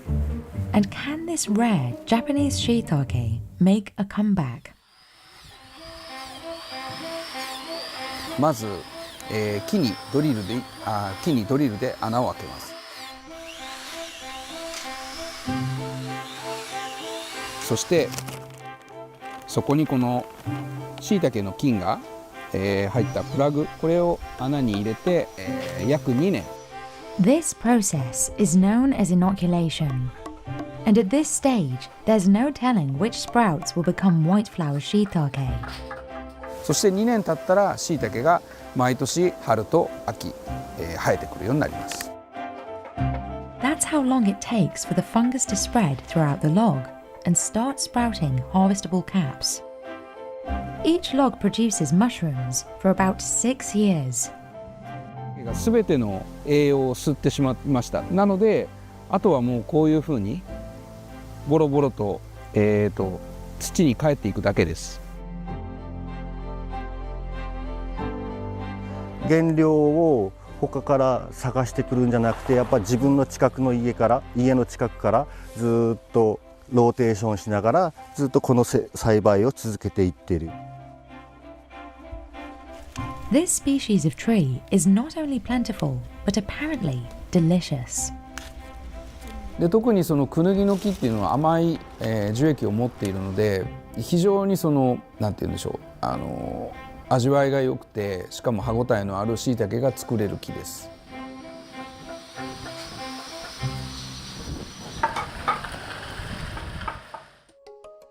Forest-grown mushrooms are at the top of the shiitake hierarchy.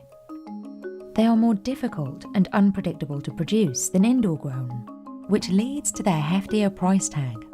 Even in the US, the price of forest-grown shiitakes can reach $40 per kilo, while the price of indoor-grown greenhouse shiitakes is only half of that.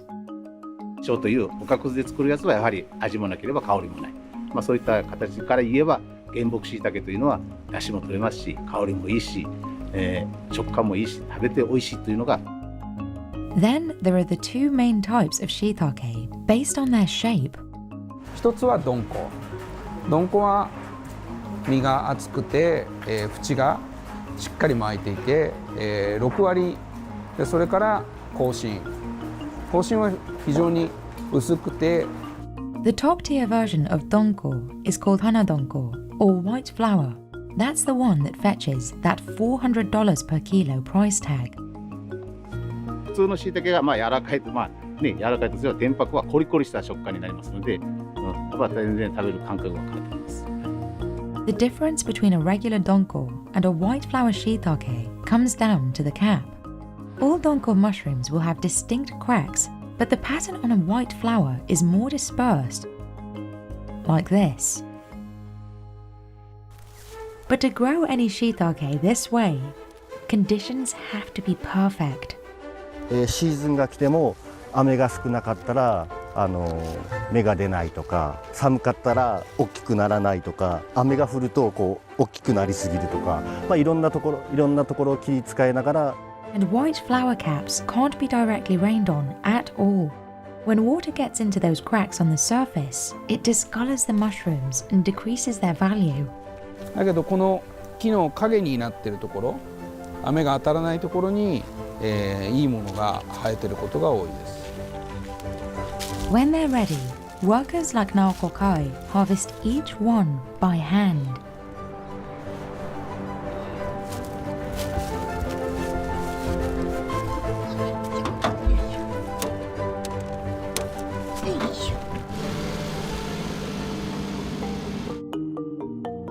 Traditionally, logs are left unprotected in the forest.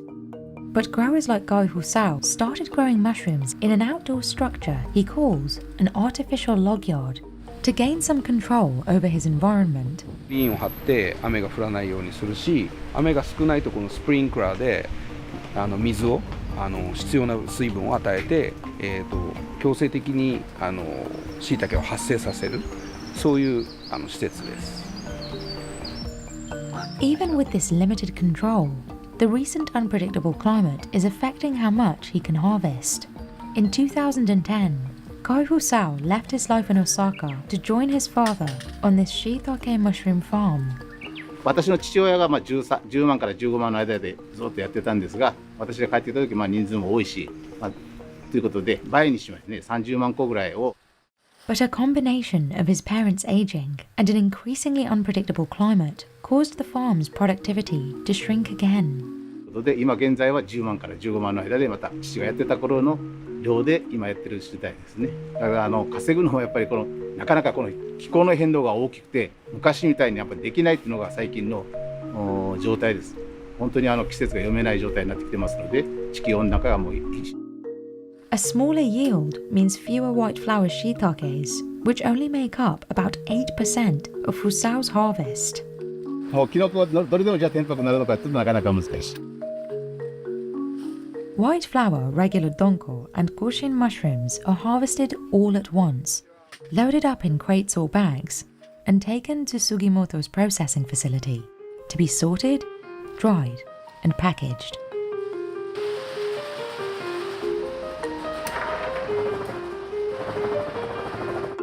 で機械でサイズを分けた後も下の階にある遠赤外線乾燥炉というところで椎茸の水分をコントロール。Drying shiitakes this way actually amplifies their umami flavor. Dehydration breaks down the cell walls of the mushroom, releasing and concentrating the compounds responsible for their taste. All that flavor remains even after they're rehydrated. なのでもちろんフレッシュで食べても美味しいんですけど、フレッシュな花どんことその乾燥した花どんこっていうのはおそらく食べ比べるとこんなにも違うのかと驚くと思う。After the drying process, workers like Eddie Hoshi will hand sort the shiitakes by color, shape, and size. This is where she'll be able to separate the white flower from the rest of the donko. はい。普通のどんこと違って普通のどんこはこちらなんですけど、こちらは模様があるんですけど、花どんこは天白どんこは、このようにこの白の割合が多いものを選んで、おさの色と縁の巻きとあと大きさで選んでます。どんこでも、模様があって天白でも中のおさの色が悪かったり、こういうふうに縁がしっかり巻いているものじゃないと、どんこにはならないので、それだけ貴重な、花どんこ、天白どんこになります。White flower mushrooms must be flawless. And Sugimoto is picky about the other types of shiitake the company processes too. Sorters will filter out any mushrooms that have aesthetic flaws. ここでこういうふうにちょっと色が悪いもの、それから、割れてしまっているもの、そういったものをここで、取り除いていきます。These mushrooms will be used in other products like the company's shiitake powder. It's used by chefs all over the world as a natural umami booster. 狭まってますよね、実際ね。椎茸の戻し方、食べ方を知らないというのがもう根本的になって、若い人がちょっと椎茸離れ。Even though demand is slowing in Japan, the global appetite for mushrooms is steadily growing. And shiitakes in particular are sought after for their perceived health benefits. So, Sugimoto has been increasingly tapping into international markets. ですので今後この需要が伸びるかというとそこはちょっと非常に難しいんですけど、ただ日本ではそうですけど、香港それから台湾ですとその花どんこっていうのはものすごく昔今もね、そこでやっぱ海外の方にこういうパイプをつないでいただいて、安定価格も安定してきたということで非常に助かっている状態ですね。今そのやる気が起きているという状態ですかね、今のところ。According to the Mushroom Council, over the past decade in the US, there's been a more than 100% increase in specialty mushroom sales, primarily driven by shiitake. They're so versatile, they're just so amazing, and you can do so much with them. Ravi De Rossi is the co-owner of Third Kingdom, a mushroom-centric restaurant in New York City. Most of its mushrooms are sourced locally, but white flour calls for special circumstances. We get it flown in from Japan, and when they have them, they'll ship us a few. We'll run it as a special. We'll invite just like some of our special regular customers and let them know what we're doing. Regular donko also shows up on the menu from time to time. Executive chef Juan Pajarito dreams up the dishes like this one, prepared steak and onion style. Diría que un tipo de artista jugar con los hongos. While donko shiitakes are in season, he'll reach for them over thin Caucasian ones when he wants an amplified experience. Un shiitake normal, sí. Vemos la diferencia de carnosidad que tiene ese hongo. White flower shiitake mushroom es un poco, como digo, más carnoso. El sabor es más intenso, más fuerte al shiitake regular. Eso es la diferencia, pero le digo, el umami que tiene es algo muy diferente al regular shiitake. So leaning into the international market is key for companies like Sugimoto. 出たっていうのはがスタートですけど、今僕らが海外にその原木栽培の椎茸を紹介してすごく強く感じているのは、絶対に真似されないというすごい強みを持っている。It takes 20 people to build this 6-foot tall instrument. Across 4 months, artisans pull, screw, and twist together thousands of parts.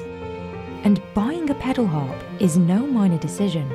Professional models can cost $70,000, over 10 times what some smaller harps without pedal mechanisms cost. There are finance options, just like you're buying a car. Prying open a pedal harp reveals the complex mechanisms that enable its versatility. So, what can this massive pedal harp do that other harps can't? And what makes it one of the most expensive instruments on stage? We enlisted the help of Brandy Younger, a Grammy-nominated artist, to explain the complexity of the pedal harp.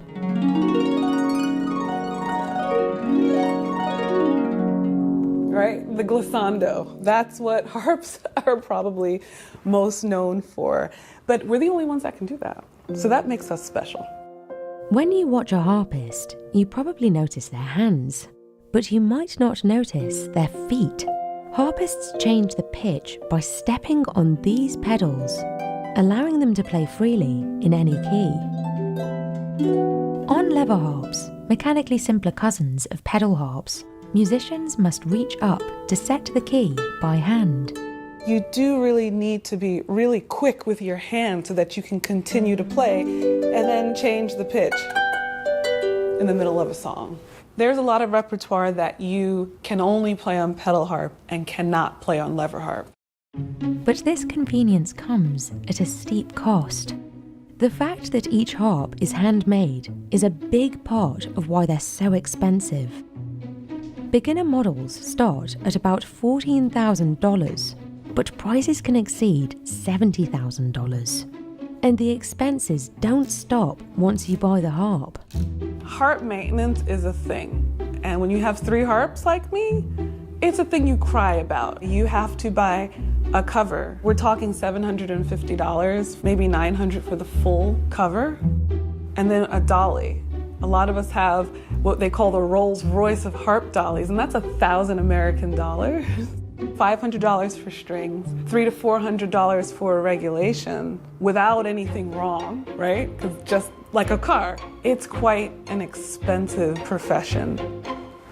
One of Brandy's harps was custom made by Kamak. a company that's been building harps in France for over 50 years. And many of its artisans have worked here their whole career. Inside, pedal harps are deceptively complex. Artisans install about 2,000 parts by hand, making adjustments 1 millimeter at a time.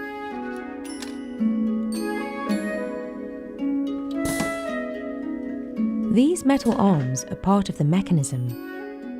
Artisans build everything before tucking it all into the neck of the harp.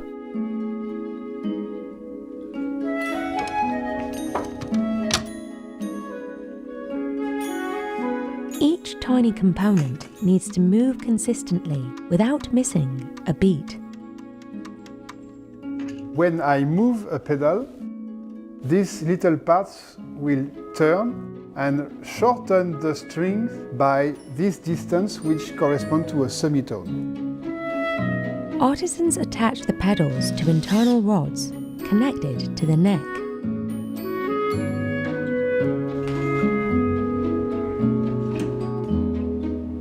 When a harpist moves a pedal, the mechanism inside twists these forks, changing the length of all the strings of that note and the pitch.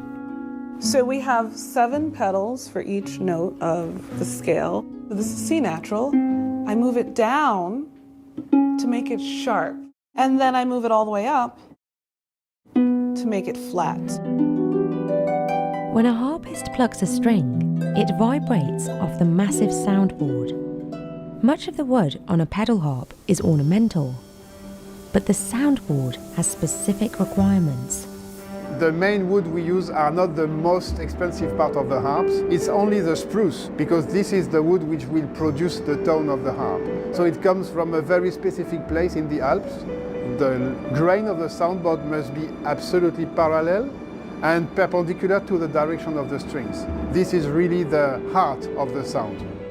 Because of minor differences in the wood, no two harps, even from the same company, sound exactly the same. The sound of the harp is in fact connected to the quality of the wood of the soundboard. But the volume of the harp is made by the sound box, which is this volume at the back of the soundboard, which will amplify the vibration. We play with the harp leaned on our shoulders so we can feel the vibration. I can really take a moment and just listen to the music and also physically feel the vibration through my body.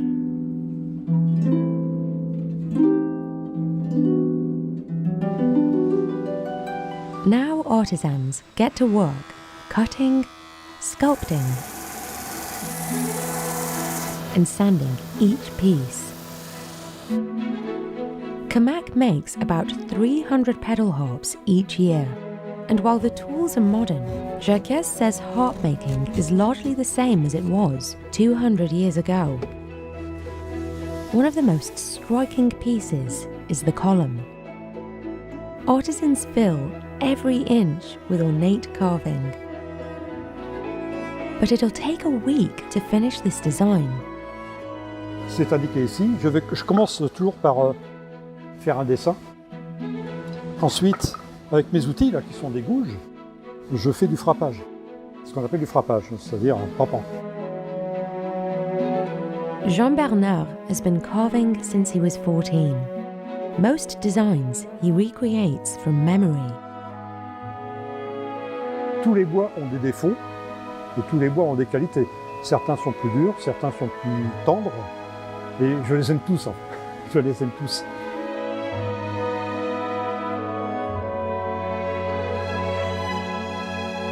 At the other end of the workshop, artisans coil each of the 47 strings up to the neck.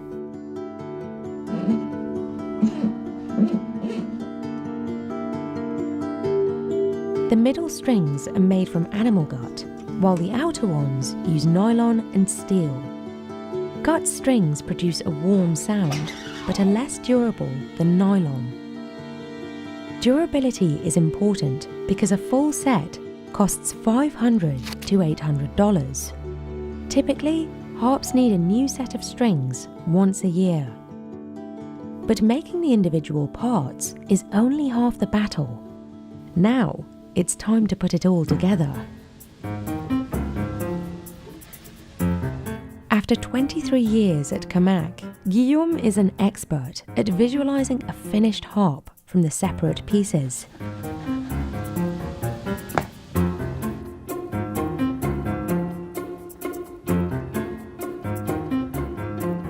And workers actually put it together twice. First to fit all of the parts together, then again after workers varnish the wood. Donc on apprend vraiment ici voilà, tout le montage, l'ajustage, ça se passe vraiment, on apprend sur le tas. Chaque harpe a vraiment son ajustage particulier, quoi. Si je reprenais cette pièce-là, elle n'irait pas forcément sur une autre canopée.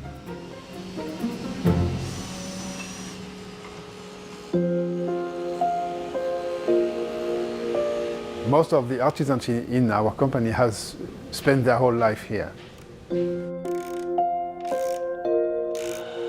It's really in the hands of our workers. Every time one worker leaves, we lose some knowledge. Pedal harps are much more expensive than their simpler cousins, lever harps, which cost $2,000 to $9,000. Camac makes about 2,000 lever harps a year. This type of harp is what new players usually learn on. This I got from my very first teacher.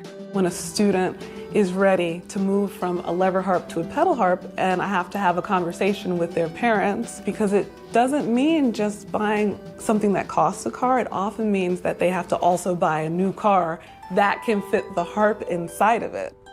They both come with their sets of challenges, and there are some incredible lever harpists out there, but I have an easier time on the pedal harp.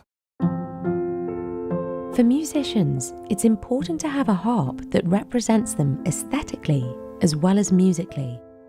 So this is one of my babies. I have 3 main babies. This is a Camac, and the model is, it's a big blue, but it is custom. I call it Champagne.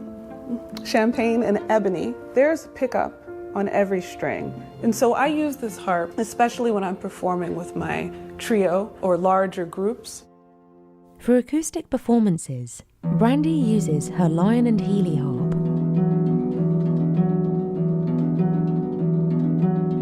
Growing up, I always wanted to play music that I heard on the radio. Today, we see it most often in orchestras. But I always did sort of go off the beaten path and had sort of a double life, maybe a triple life. Part of the life was in orchestra, part of it was recording on hip-hop recording sessions, and then part of it was playing at jazz clubs. I think the harp shines in all genres because I really do think that there's sonically room for it in way more styles of music than people are used to hearing. It's not only possible to play the instrument and to take ownership of the instrument, but to take it outside of where it's completely respected and completely expected, and to do something with it confidently and seriously.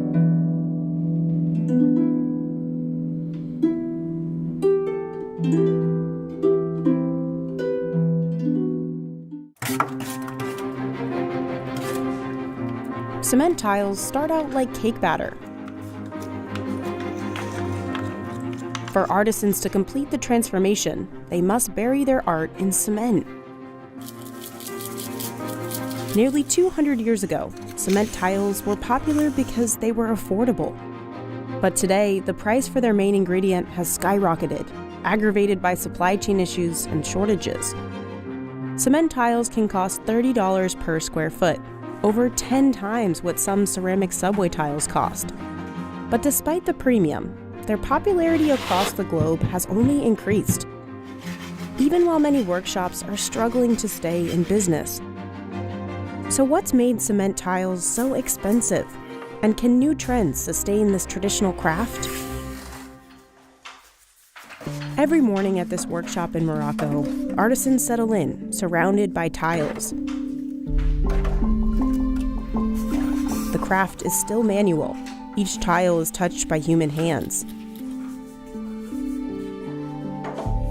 الحرفة بالنسبة لي أنا هي فن، ما كنعتبرهاش أنا حرفة، لأنه ملي كتعمق في الأشكال ديالها وفي الألوان ديالها وتبحث فيها مزيان كتولي كفنان.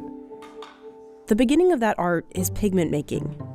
From 5 pigments, Abderrafia can produce hundreds of colors, and it's his favorite part of the process.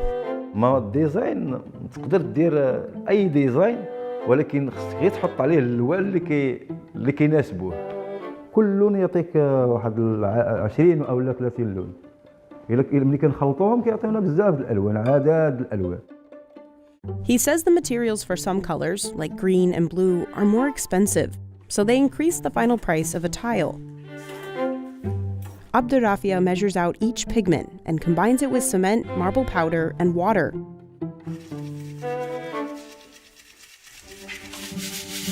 Turning together a colorful glob of liquid cement.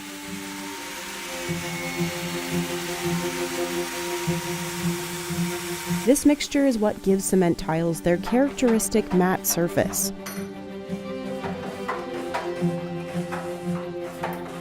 A finished tile looks like one solid block, but it's actually layered. And artisans make each one upside down. The liquid cement goes first, filling in the gaps of this copper mold. More complicated designs, like those with lots of colors or really tight patterns, take longer to make, increasing the price per tile. هذا ديزاين ضيق. شنو هو صعيب في الخدمة؟ هذا رقيق. هذا في الخدمة خصك كيطيح الثمن ديالو غالي شوية باش تصوبو. When the design is simpler, artisans can produce twice as many tiles. They work quickly, but it takes a beginner a while to learn how to add the proper amount of cement. And the tool they use is surprisingly simple, just a funnel with a stick to control the flow. If too much or too little is added, or a design is poured incorrectly, the tile is rejected. هذه ما عندهاش هذا البياس اللي هنا ما كايناش هذه هذه كتقيل. Depending on the design, artisans produce 50 to 90 tiles a day, enough to fill about 2 to 3 kitchen backsplashes. That's a much lower volume than ceramic tiles, where hundreds are fired together in large kilns. Cement tiles are made one at a time.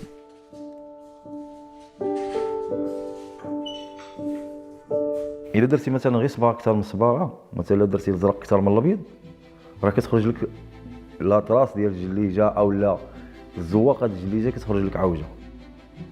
Once a design is poured, tile makers bury their art in a layer of sand and cement.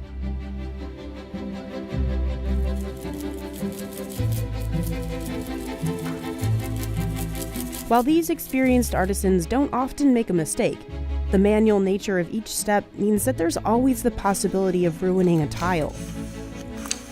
يعني باش تستمر في هذه الحرفة هذه هي الصعوبة اللي كتلاقى أنا بالنسبة لي أنا كصنايعي فيها. باش تستمر فيها وتبقى فيها وتعطي فيها وتبدع فيها، هذا هو اللي صعيب فيها. ملي كتكون صغير كتحفظ الصناعة بجميع المكونات ديالها، كتحفظها وتشربها. ابار ملي كتدخل كبير تقدر شي حوايج تعرفهم شي حوايج ما تعرفهمش، بزاف د الحوايج يعني غير غادي يكونوا مثلا فاتوك وانت عاد كتجي. Once the parfait of cement is full and level, it's time to press.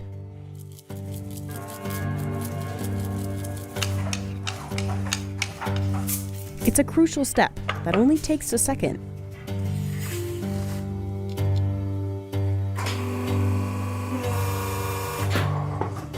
يعني من تماك هذيك الطريسه هي واش كتلاقي لك السيمه مع الرمله مع الصباغه وشي كيدخل في شي وكالطريسه كتولي بحال الشكل ديال الحديد. The design is absorbed into the tile, so it won't rub off or wear like a painted pattern. Healing up a tile looks easy, but right now it's soft and moist, like a cake. Poor handling or outright dropping would ruin it. اول حاجه كتبدا في الصنعه كتبدا بجليجه يابسه وكدير ديك الحركه هذيك وتعلمها ومن تما عاد كتمشي للجليجه عاد تصوبت خضراء مثلا فتيه حيت واحد عاد بدا ويجي ويهزها هكاك راه غتفرتت حيت كتكون مازال خضراء لواحد الدرجه ما تصورش. It will take several days of drying before Abdurrafia can sell his tiles. Some workshops cover cement tiles in water and dry them for up to a month.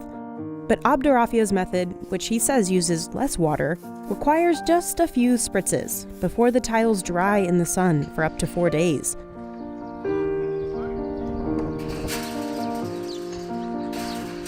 From this workshop, one tile costs $1.50 to $3, or about $50 to $70 per square meter. حيت ثمن الجليج في الاول اول ما دخلنا حنا الصنعه كان ثمن الجليج ما كانش بحال هكا كان طايح بالنسبه للثمن ديالو كان كيتجاوز واحد 5 ديال الدراهم او لا ولكن مع الوقت كي قلت لك الجليج غادي وكيتطور والصناعيه مثلا ديالنا حنا بداو كينقارضوا اول ثاني حاجه والمواد ديال باش كنخدموا بدات كترتفع حتى هي في الثمن هذا هو اللي جعل الثمن الجليج يطلع في الثمن. That's because it's not just interior designers who want cement. The price is heavily tied to the volume of construction because it's used to make concrete. In the US, the producer price index for cement has more than tripled since 1990. Outside of recessions, the price of cement has typically gone up. Now supply chain disruptions and shortages are pressuring it even more. The COVID-19 pandemic and Russia's war in Ukraine slowed cement production and distribution. When construction demand rebounded, many builders said there wasn't enough for the projects they had planned. And in 2023, some countries experienced a double-digit % increase in cement prices. Despite the cost of materials and competition from cheaper tiles, Abdurrafia says the craft is growing. بالنسبه للطلب ديال الكاروت السيما بالنسبه للطلب كاين طلب وكاين بزاف ديال الحوايج اللي لا بالنسبه للجوده اللي كنخدموا حنا كتجعل الطلب يكون ولا بالنسبه للديزاينات اللي عندنا حنا بالنسبه للديزاينات عندنا جدادين حتى هما كيجعلوا نقول لك من دابا واحد 30 عام لهنا تقريبا ولا كتزاد الصناعه ولات كتطور والعدد كيتزاد الحرفيين هو العصر الذهبي اللي كان لانه في واحد الفتره كانت تقدر تنقارض كاع. After the tiles harden, workers ship them to customers all around the world. Abdurrafia says his sales are about half domestic, half international, catering to the growing demand for handmade tiles, which have become an increasingly common sight on Instagram and in interior design. Google Trends shows a steady climb in interest in the topic since 2011, and the market size could nearly double by 2032, according to Data Horizon Research. More and more, I think people are drawn to things that have character. Everything went through a stage where everything was just like white and the interiors were very boring. There's an appreciation now for less synthetic, less mass-manufactured things. But I don't think it's a trend because cement tile is actually a traditional tile method. Architecturally, I think they're timeless. Kate co-founded Concrete Collaborative in 2004. Many of its designs are created by artists it partners with, like this one from designer Caroline Z. Hurley.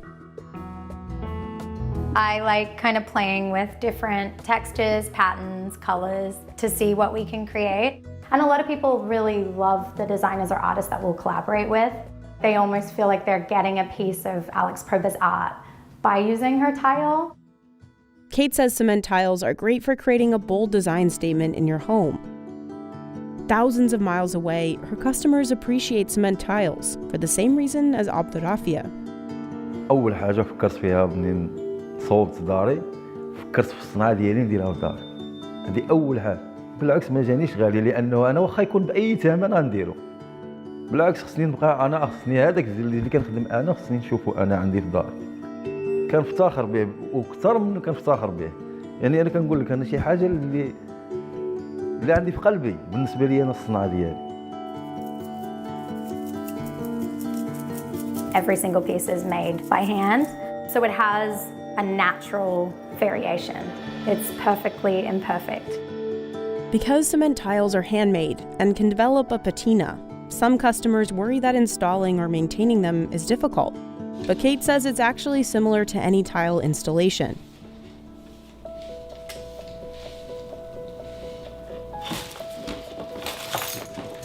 I'm gonna do this sample just to have an idea.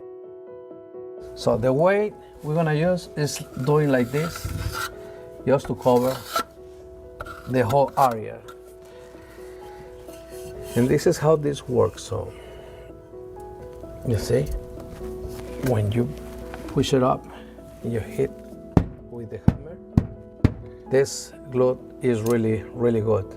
You can wait like 2 hours and it's gonna be dry, ready to add the grout.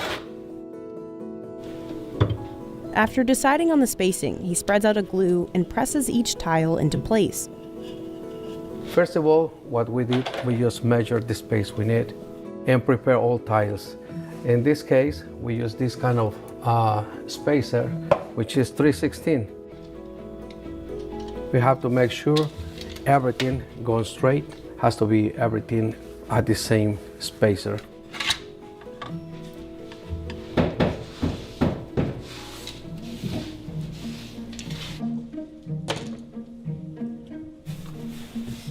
After cleaning off the grout, he waits for everything to dry, then seals the tiles once more. Sometimes with synthetic finishes, it can make a space feel really cold. So the beauty of anything that has a little bit of life to it, that does patina over time, a lot of high-end clients really have an appreciation for that because they don't want their spaces to feel sterile. You know, something can last a really long time and have kind of like a life over time. The fact that each tile isn't perfect is part of the charm. But it also means that the craft relies on the artisans who make each tile by hand. And not every workshop is as successful as Abderafia's. Some artisans, like Syed Hussein in Egypt, worry they won't be able to pass on this tradition.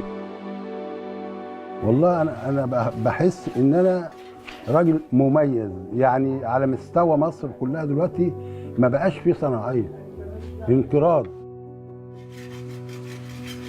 In the 1990s, competition from ceramic and marble tiles hurt his business. Now the raw materials are more expensive, and it's difficult to find workers. He's kept his workshop open by focusing on cheaper designs, but he's one of the few tile makers left in Egypt. ممكن بإذن الله يعني الشغلانة دي تكمل معانا إن شاء الله، يعني قول 100 سنة اللي الصناعية هتشتغل فيها وهتبقى إن شاء الله كويسة.